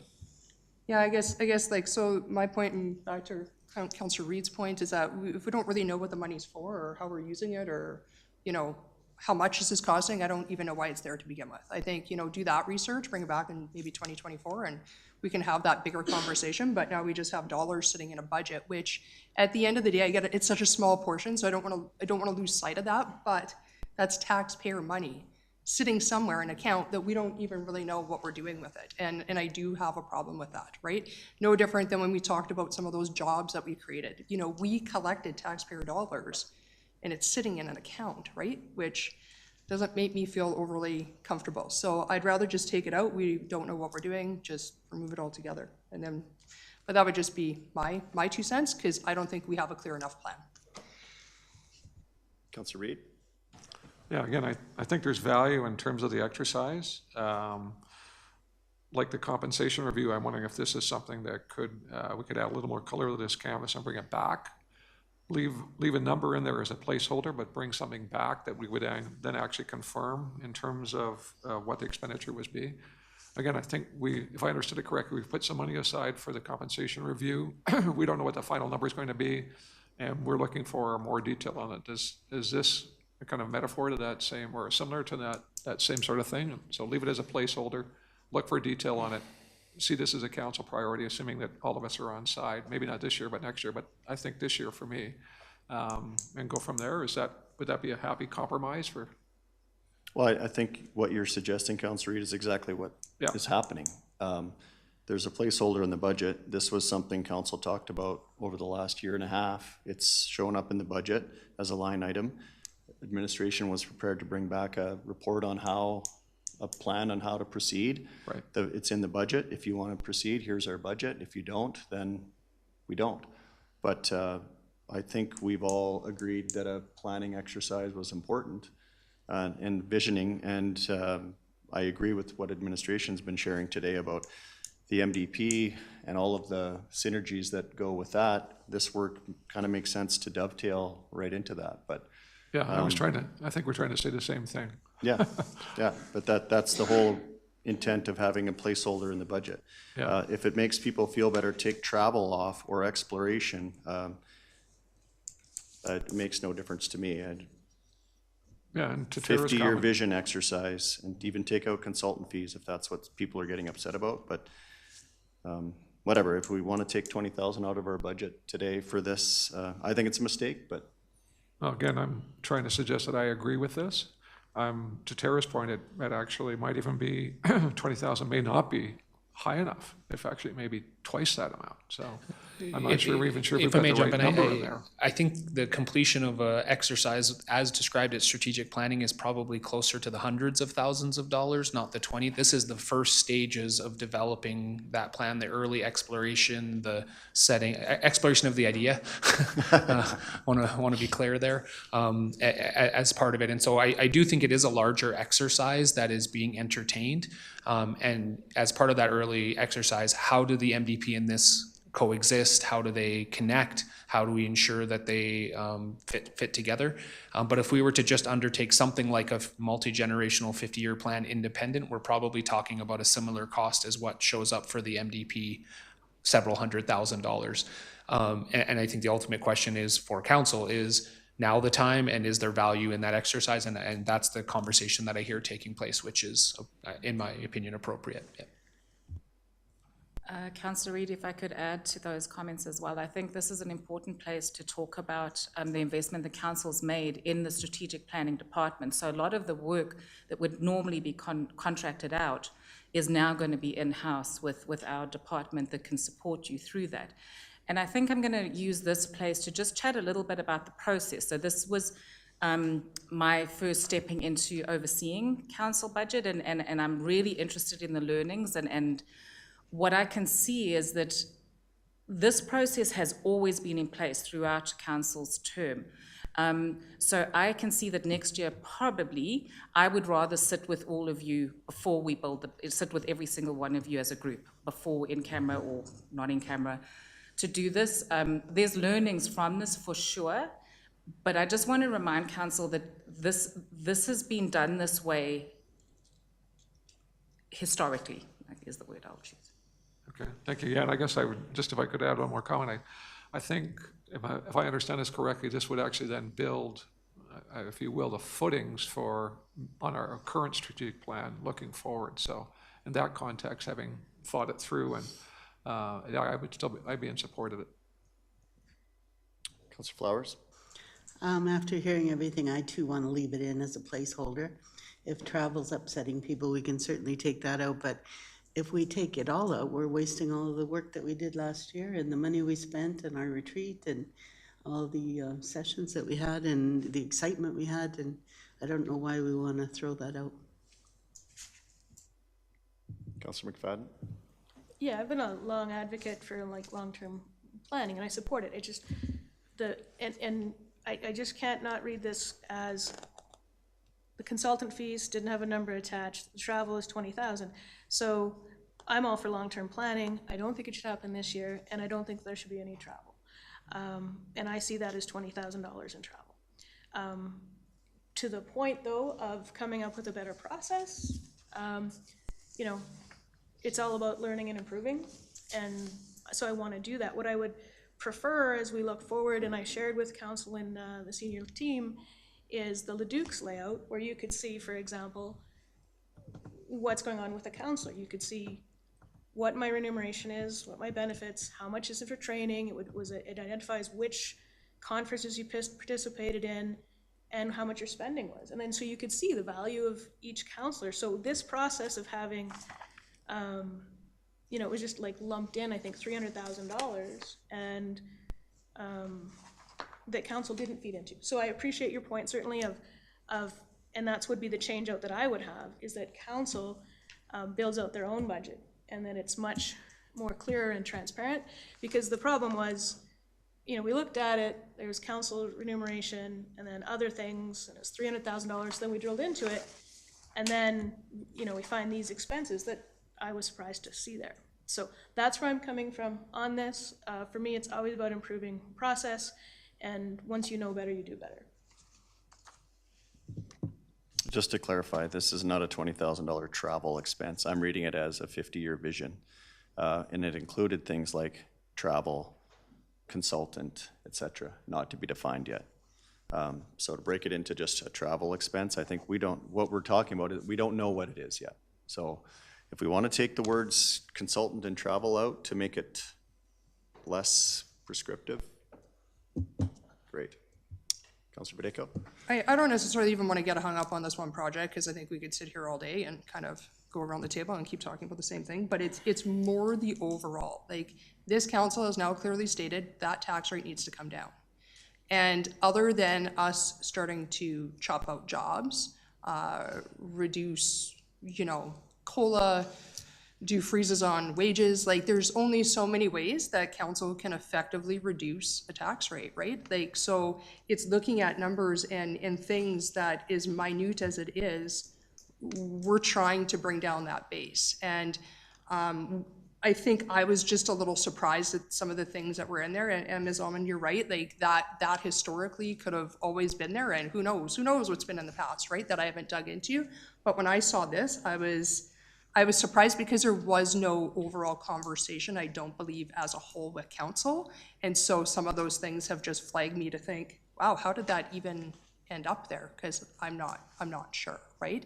And I realize that they all have a dollar amount attached to them. So I don't know, maybe it's just the overall, but when I looked at it, I could easily pick apart. Like I said, I could find items and it added up to 100K that I don't think are really necessary in this portion. And that's just one section, right? So that's my bigger concern. It's not necessarily looking whether or not that particular item stays or goes. It's just in general overall. There's just some questions that I have, and you know, maybe it helps if we just kind of carry on through the conversation, and then we can look at it as a whole to leave it or to carry on, but if that makes more sense. Yeah, a couple things. One is how it got there. Ms. Almond has clarified how it's gotten there. She's listened to us over the last couple of years and placed something in the budget for us to talk about. So that's how that one got there. There's no hidden agenda or anything negative going on here. I think this is just we're daylighting a list of numbers that council has direct access to. Deputy Mayor, you have your light on? Yeah, were you done talking? It felt like you had more to say. I'm biting my tongue. Okay, I would just suggest that the takeaway from this point is when administration comes back with options to shave a few % off the budget, just know that council is comfortable with putting us and our budget right on the chopping block. I think that's the summary point for this entire discussion. Yeah, thank you. And going back to Councillor Fadeko's comment, is certainly we are comfortable going back administratively and responding to what we've heard from council, which is to see some options for reducing the budget. I do think it is by far most effective to allow administration to go back and review that. I honestly don't think that there would be value in council trying to do this. You can see it's already a struggle in council's budget, let alone going into other areas is not going to produce high value. Administration as a whole will respond to council with options to consider for how they can manage a potential tax increase. That's really, really clear to us. So we're already preparing to go through that exercise as part of that. Councillor Nagel, I appreciate your point there. We're this budget is, I think one of the things that, and this is a pretty broad statement, is that there is not a lot of soft spots in this budget, and that 7.5 tax increase is largely driven by inflationary pressures. And so we're happy to go back and review what that means and highlight the implications for it. But I just wanted to highlight that is going to be a significant effort exercise that will come with some difficult elements to it, and council will ultimately determine which of those levers to pull as we move forward. Okay, let's wrap this one up. Councillor Reid?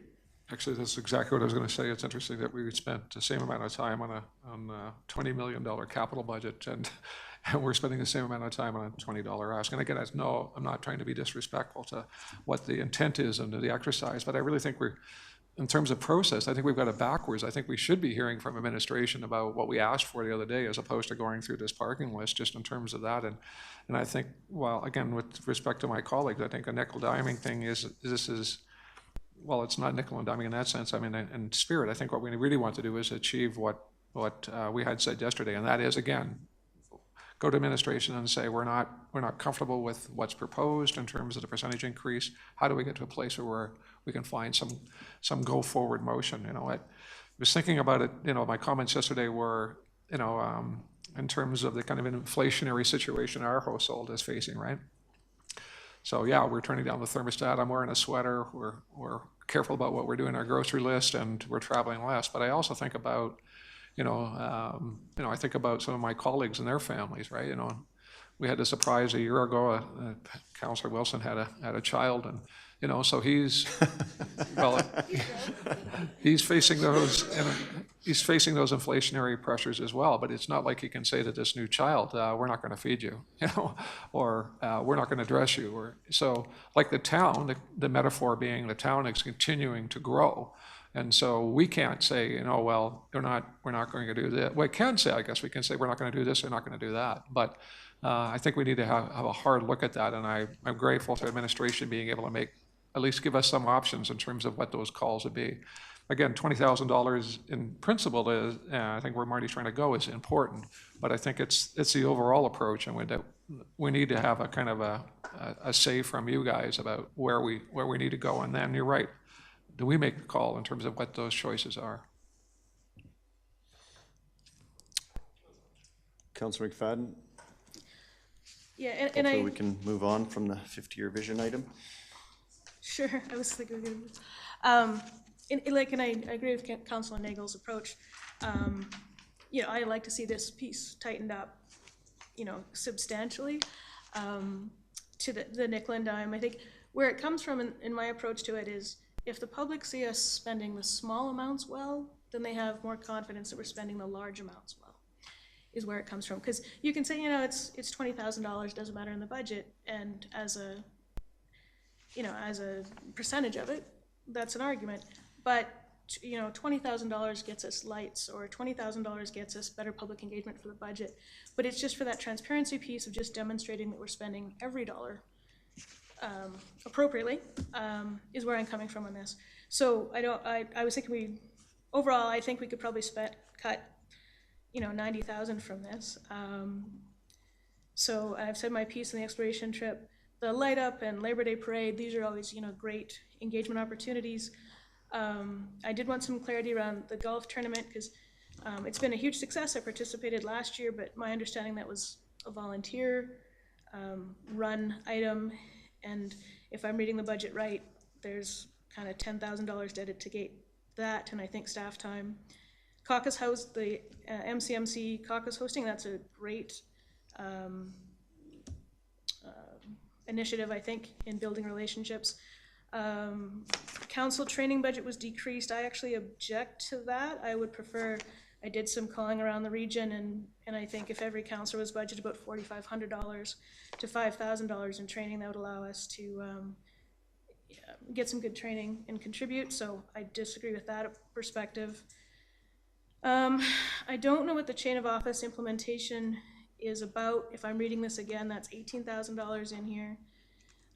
Cell phone reimbursements, light up, that's excellent. The Canada Day light up is excellent. And some bigger pieces, we've got a dramatic increase in special meeting increases and to the public relations budget. So if, those are my thoughts on there. If, like I said, I'd like the council training budget to at least be maintained, if not slightly increased, and we are talking in the dimes here. But bigger piece, I think there's probably close to 80 or 90,000 that I would be open to cutting from this budget. Ms. Allman? Mayor, thank you. Councillor McFadden, I'm just looking at what you're saying, and I'm actually going to go back with Catherine afterwards, because I see there the Mayor's Golf Tournament is showing up twice, and there's other things that are showing up twice. This could be something that I've inputted wrong, because I would only have put in 5,000 for the Mayor's Golf Tournament. So it's showing up in two places is strange to me. But I do want to just pause there a little bit. On the Mayor's Golf Tournament, putting in a cursory amount for us is around that this is not dependent on who is in the position. This is dependent on what council sees as beneficial to the community. And when we don't account for a smaller amount like 5,000 to something like the golf tournament, where our staff involvement, where there's fuel involved, where there's all sorts of other things involved, it's actually impacting the operational budget of that section. So this is our foray, our stepping into, we actually need to put these items where they belong in the budget, to say this is a council need, and it gets reflected in here. It doesn't hit the operational budgets when communications is working on something and it's hitting that budget. Thanks, Lisa. If I, Mr. Mayor, just pick up on one of Councillor McFadden's comments as well. And I think this is really, really important, this idea of how cautious and prudent we are organizationally, both in terms of council at the governance level as well as administration, in terms of how we expend tax dollars. It is among, in my opinion, the most sacred of our responsibilities, and we believe very strongly in that. And you may recall from the very opening point, and perhaps I just want to spend a moment on this idea, is that Cochrane is among the very most judicious organizations in local government, incomparable, in terms of how effective and efficient we are in expending tax dollars, and that's demonstrable statistically as part of that. And so I just want to alleviate any concern that there is any issue in terms of how effective or efficient we are in a general sense, in terms of our fiscal prudence or our expenditures or how we do that. I was very clear as well that I think that there's a potential for us to be on the unhealthy end of that, and I think council has made some steps in terms of addressing the resources required in last year's budget, and I think proposed again in this year's budget. But I just don't want to leave any room for the idea that Cochrane isn't an incredibly efficient organization in terms of delivering exceptional service, and the men and women who work in this organization are proudly working every single day to ensure that that efficiency is maintained at a high level. And I just don't want to leave any uncertainty around that for council or for the public, for that matter. Yeah, and thank you for that, Mr. Derricott. I mean, my goal always for our organization, and I understand that data is a couple years old, but my expectations and goal for the team is it's a lean functioning machine. And so that's what I'm looking for throughout the budget. And so I appreciate the clarification, but yeah, I'm looking for just like a lean financial machine that's accomplishing what we want to do, which is, provide the services for today and prepare for the future. So I still support the making sure we've right-sized the organization, but sometimes the devil's in the details, and that's where these questions are coming from. Councillor Federico? Yeah, I agree with Councillor McFadden. I mean, I get that we do things, effectively, financially as lean as what we try to, but ideally, at the end of the day, we represent the public, right? So we represent the community overall. And the community has clearly spoken, at least from my standpoint of what I've heard out in the community, they cannot afford and they do not want to see another huge tax rate. So how we get there doesn't really matter to me overall, but when I do look at this list with some nice wants, I don't see it as must needs. And I guess that's just where that conversation starts, right? So I would peel out the 90K, I don't care where you want to take it out of. I do have one thing though about the golf tournament, because that golf tournament, and maybe the mayor could speak to this, I do remember when it was first started, it was really driven as no staff involvement, no town resource involvement. That's where I was approached with it at first, and now it's ended up in our budget, and I'm not sure why. I certainly do support how much money you've raised, but I think the bigger conversation with that then is council's never had a say necessarily as to where that money goes or to which project it supports, and so if it ends up in our budget, then I do feel that council should have that opportunity to speak to where those funds maybe go to in the future. Again, it's more on the little things, and at the end of the day, we have to be able to go back out to the taxpayer and say, hey, your $2,700 that you gave us went to this, this, and this. And I don't want it to be on, well, that sounds like a great idea. We don't even know what we're doing, so it's just a placeholder, right? It's not our money.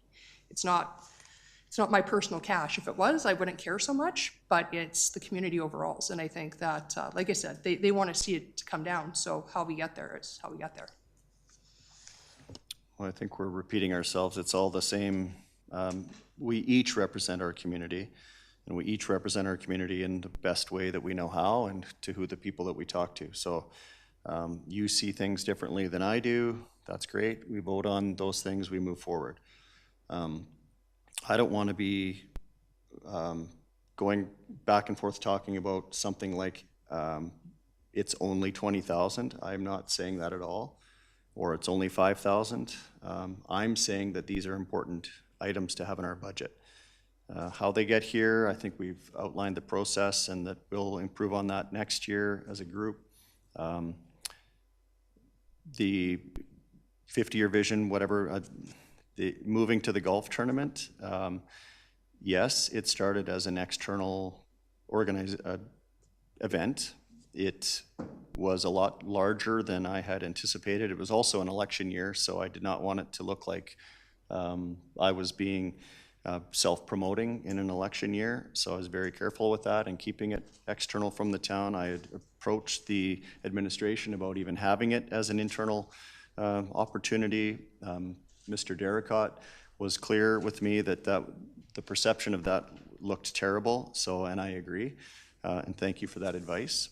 Since over $80,000 per year is changing hands, and it has grown to a place where it's outside of where's the money going, who's holding on to it, who's expensing it, and then it was becoming arduous on staff, and I'm happy that it's transparent and reflected in the budget.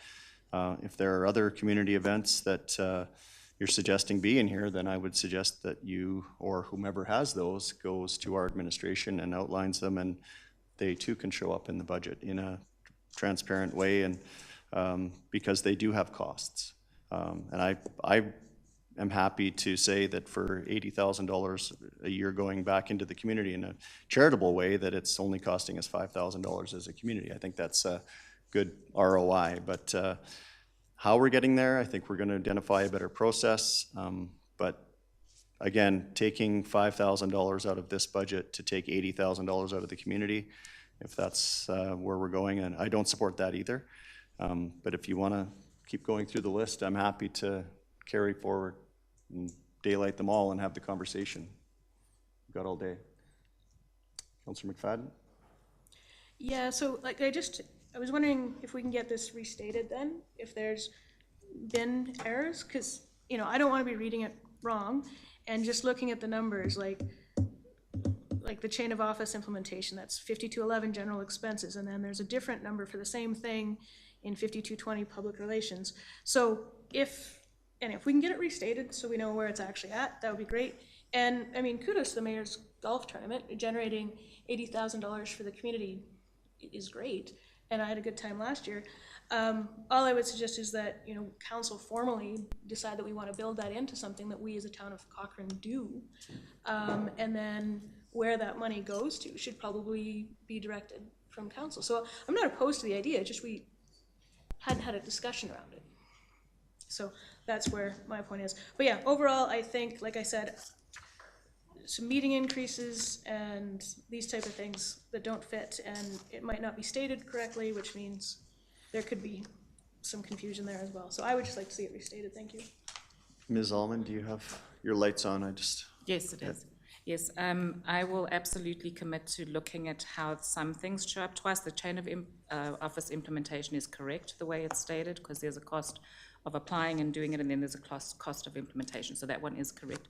And just while I have my mic on, Ms. Knight just clarified for me, going back to a previous statement of yours, Councillor McFadden, the professional development number for council is actually policy-driven. It's in the remuneration policy, and that's $2,500 each. So if there is a want to change that, we would have to go through a policy change. Yeah, excellent. Thank you for the clarification then. That's how I'll approach that for sure. And sorry, and I don't know what the chain of office is. Perhaps I'll just speak to that briefly as well. This was I want to be brief on this because this is an item that is intended to come forward with a fulsome report to council onto what it is, what the process looks like, and what the values are, but I'll just outline it fairly briefly here. Many communities have created and maintained a heraldic emblem, which is really what it should be referenced to, the crest. That is their official crest. For example, if you get a letter from the mayor of Calgary, it doesn't come with the Calgary City logo of the day. It comes on letterhead that's associated with the emblem or crest that Calgary will have as part of it.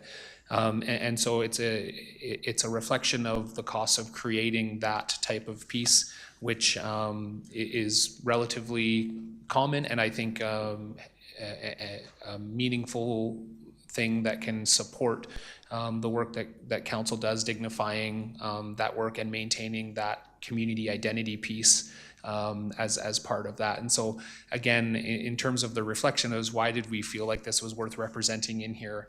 Well, the strategic plan talks about two things quite a bit. One is identity, and in terms of maintaining and associating ourselves with our historic roots, which an emblem is maintained historically forever in a certain form as part of that, as well as the increased and associated work we're doing in building intentional relationships, interacting with other governments, et cetera, that is a common practice in terms of how governments present themselves. And so that's the basic premise of that. And then again, council's interest is what it is. If it's there, great. If it's not, then that is at council's discretion.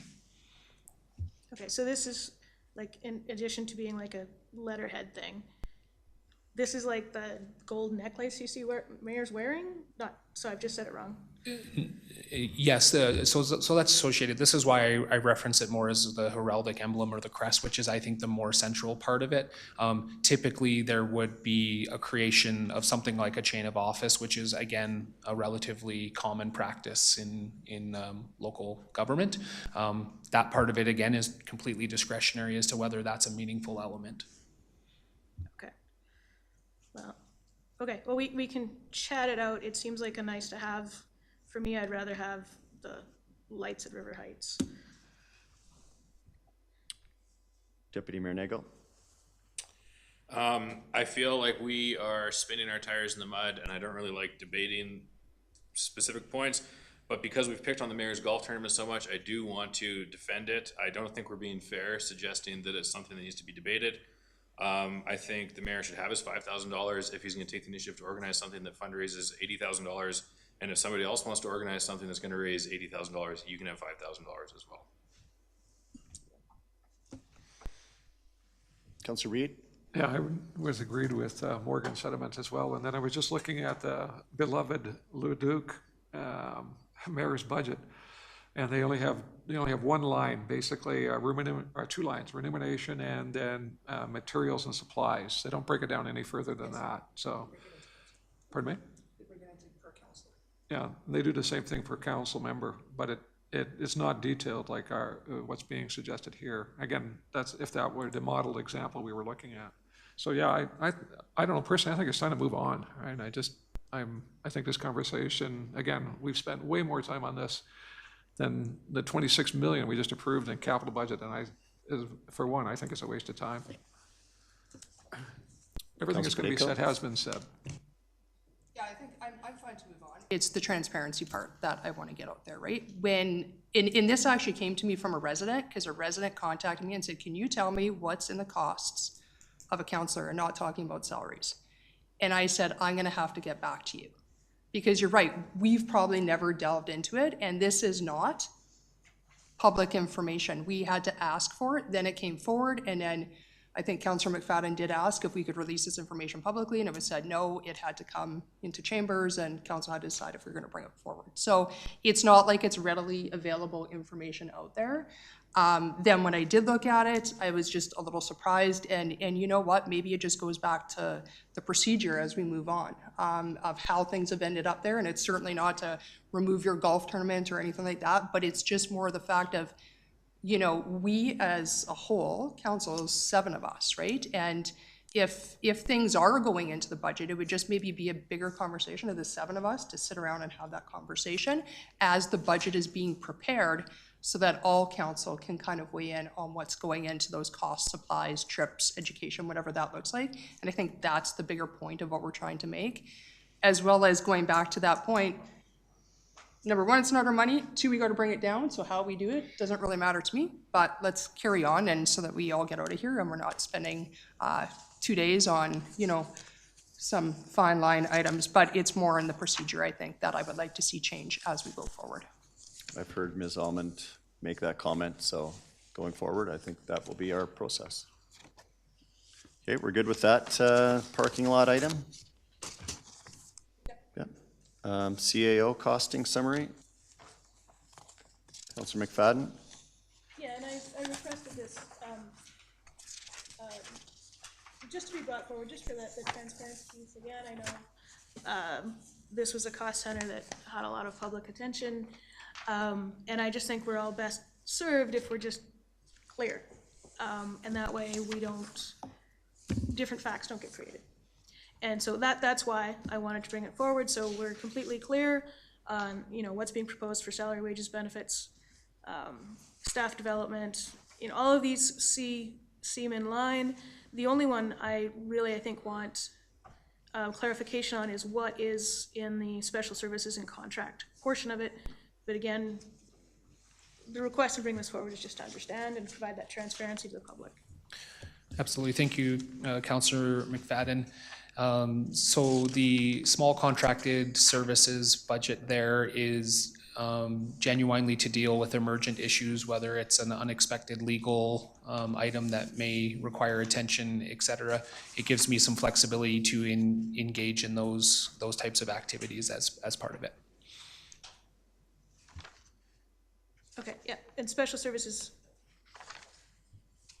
Okay, so that 25 is essentially 2 line items to just allow you to adapt. That is correct. Okay, thank you very much. Any other questions on the CAO breakdown? Okay, more clarity around large variance under other expenditures, corporate services, page 29 in our budget. Yeah, so the breakdown of that, Mayor Chnung, is, let me pull this up. I think we do have a printout as well. Nope, That. not yet. I just handed it to Jane. Okay, thank you. So I'll just speak to it. In 2023, there's an increase, the $600,000 increase because of the contribution to the infrastructure gap reserve. So we went from a 600,000 to a 1.2 and change.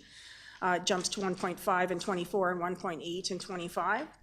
Also included in there is a reduction for $300,000 a year for slippage. Included in there is $2,000 a year for the cost of having our waste department come and pick up the garbage and recycling from the ranch house.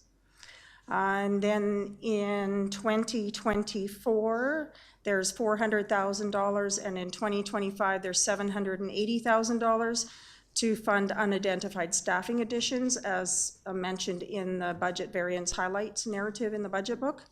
And then starting in 2025, there's $400,000 to start replenishing the tax stabilization reserve, which we drew from in the proposed 23 budget. So the totals in 2023, other expenditures are $926,000 and change, 2024 is $1,626, and 2025 is $2,706.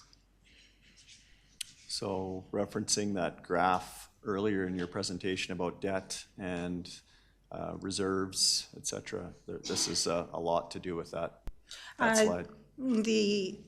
The projection of the reserves includes this increased contribution to the infrastructure gap reserve. So if that was would be changed to a lower amount, then the sinking of the reserves would be to a greater Yeah. degree. Yeah, that was my point too. Yeah. That this line item is significantly impacting that graph, and if we toy with it one way or the other, it affects the graph as well. Anywhere where we have reserve contributions would affect that. Yes, Yeah. thank you. Okay. Councilor Federico? So just to clarify, 1.18 million is still to come for additional staffing that we haven't allocated any dollars towards in 2024, 2025? Yeah, as is normal in a growing community, is where you need to add staffing resources. We haven't identified specifically what those are, so therefore we've put placeholders in 24 and 25, which would then be fleshed out when we get to the 24 budget, and they wouldn't be sitting as a placeholder. Gotcha, okay. Yeah, I mean, it's too far out, so I'm not really worried about Yeah. that, but thank you for the clarification. Otherwise, when we give you the plan for 24 and 25, and we didn't have that in there, then you may question, well, how come there's only a 1% tax increase in 25, but, because you said that for 23, and then we actually get to 25 and we put in the positions that are needed due to growth, and it's quite a bit of a difference. So we didn't want to give a false picture at this point about what the future might look like. Yeah, fair enough. I mean, I would just caution that, you know, I get that we are a growing community and of course we need to add staffing resources, just at how fast, what does that look like? I think that's where council will probably have some comments on, right? Is, you know, are we building staff for 60,000 population that we don't have yet is kind of probably my question and worry. But I do understand that it's just a placeholder, so thank you. Further discussion regarding the Director Protective Services position, page 63. Councilor Federico? Yeah, I brought this up last year as well, and I really struggle with this particular director position, probably out of all of them. Number one, because Ms. Lowe does a fantastic job anyways when we ever ask her any questions.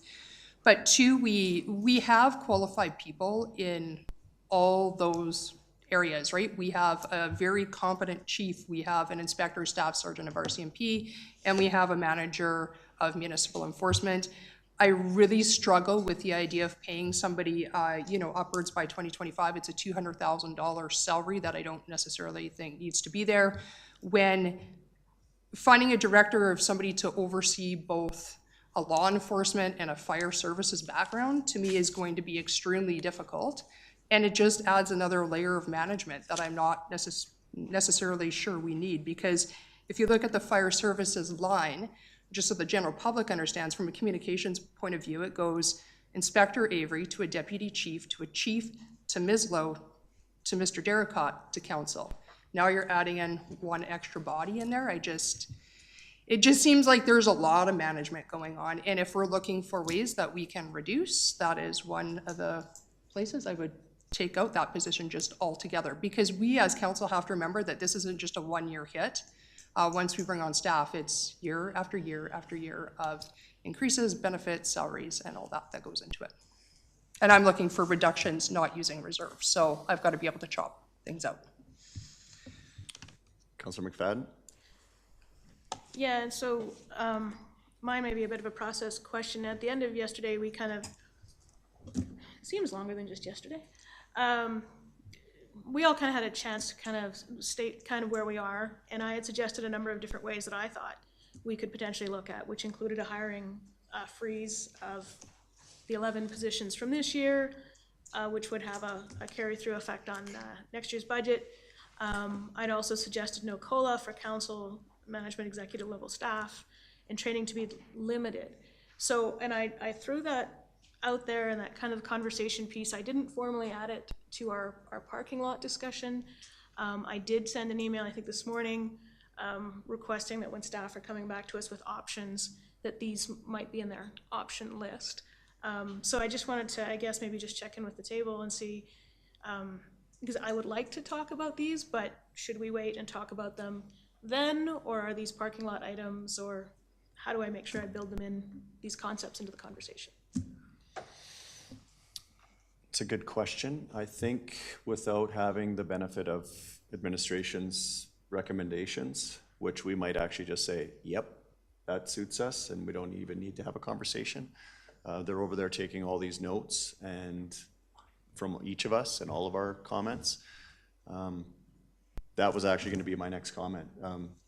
We can each pick on certain things in the budget that we think should be in or shouldn't be in, but until we've had our feedback from the professionals, and I think we've all said that at least once over the last day and a half, that we'd like to hear that. I think we park that until we get to Monday next week, where that will be presented to us, and then we can have this conversation, and then wherever that road takes us after that. We add, we subtract, we manipulate the recommended budget at that point. But I think right now, we're, again, back to Deputy Mayor Nagel's point, kind of spinning our wheels if we're gonna pick and choose on things, because we're each gonna have things that we personally want in or out, but collectively, I think we're all asking for the professional advice first before we start to weigh in with that. Yeah? Does that answer your question? Yeah, so what I'm hearing then is, you know, I'd floated these ideas in our conversations, I've requested through that, so we're saying we'll probably be able to discuss this further at Monday's meeting after staff had a chance to inform and respond. Is that correct? Perfect. Yeah, no, I just wanted to understand how we're working process-wise, so thank you. Okay. Councillor Flowers, on this position or on the process? On the process, I guess I was gonna say something similar to you, but you said it very well. We're not experts on managing staff, and I think we need to hear from our professionals what they think. Sure, we've all got ideas, but it doesn't really mean a thing because we're not managers for staff. That's not our role. So I really want to hear from the staff without wasting more time just throwing out what we like and what we don't like. It's not fair to the public, it's not fair to the staff, and it's a big waste of time. Okay, thank you. Councillor Flowers? Councillor Federico? Well, then I'd say let's just move on. Like, I mean, if we had a parking lot for a reason, right? So this is the parking lot, which is where we are to discuss it. But if we're waiting for options, then let's just not continue going down a path where we've identified things and then said, well, we shouldn't really be, you know, maybe it's not our place to be talking about it. They were identified, which is why we're talking about it. So I don't know, let's figure out a way if we're going away and let staff come back with options. And I think that's a great piece of advice, so we can kind of move this along and not sit here. If I may add to, there are a few of these items that are purely informational, Yeah. and then administration will just provide that information in due course as well. So a number of them, I think, can be just checked off with another supplementary email saying, you know, for example, the cost to light the bridge, what did that program look like? Okay, we can provide that information. Outline of the energy savings program, great, Yeah. we can provide that information. So we'll try to capture those ones that we feel are purely informational and share those with council as well ahead of next week. And I would suggest we could probably push through this list before lunch, then be done for the day, unless anyone has any further items.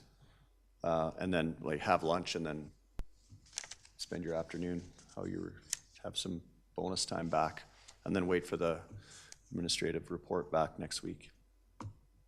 So we're good to keep going. It is noon. I don't know. I don't think this is gonna take us more than 20 minutes. Yeah, sorry, thank you. My suggestion was that I'm not sure there's even much more value based on what I heard, which is council to say, okay, we've made some suggestions of areas of Yeah. concern. Administration will address those. Those that are informational, council will receive some information as administration puts it together for you. Oh, okay. Yeah. By email instead of here? Okay. That's correct. Right. And then certainly I support it from the administrative perspective that at this point, it will be difficult to go further without us having time to go Yeah. back and do some of the work that's been identified. And so, you know, proroguing the proceedings until next Monday would be certainly supported by administration. Okay, and so everyone's supportive of that? Okay, and then Monday, 9 a.m. here? Okay, all right, well, let's adjourn, and we'll see you back on Monday, the 21st. Okay, thank you.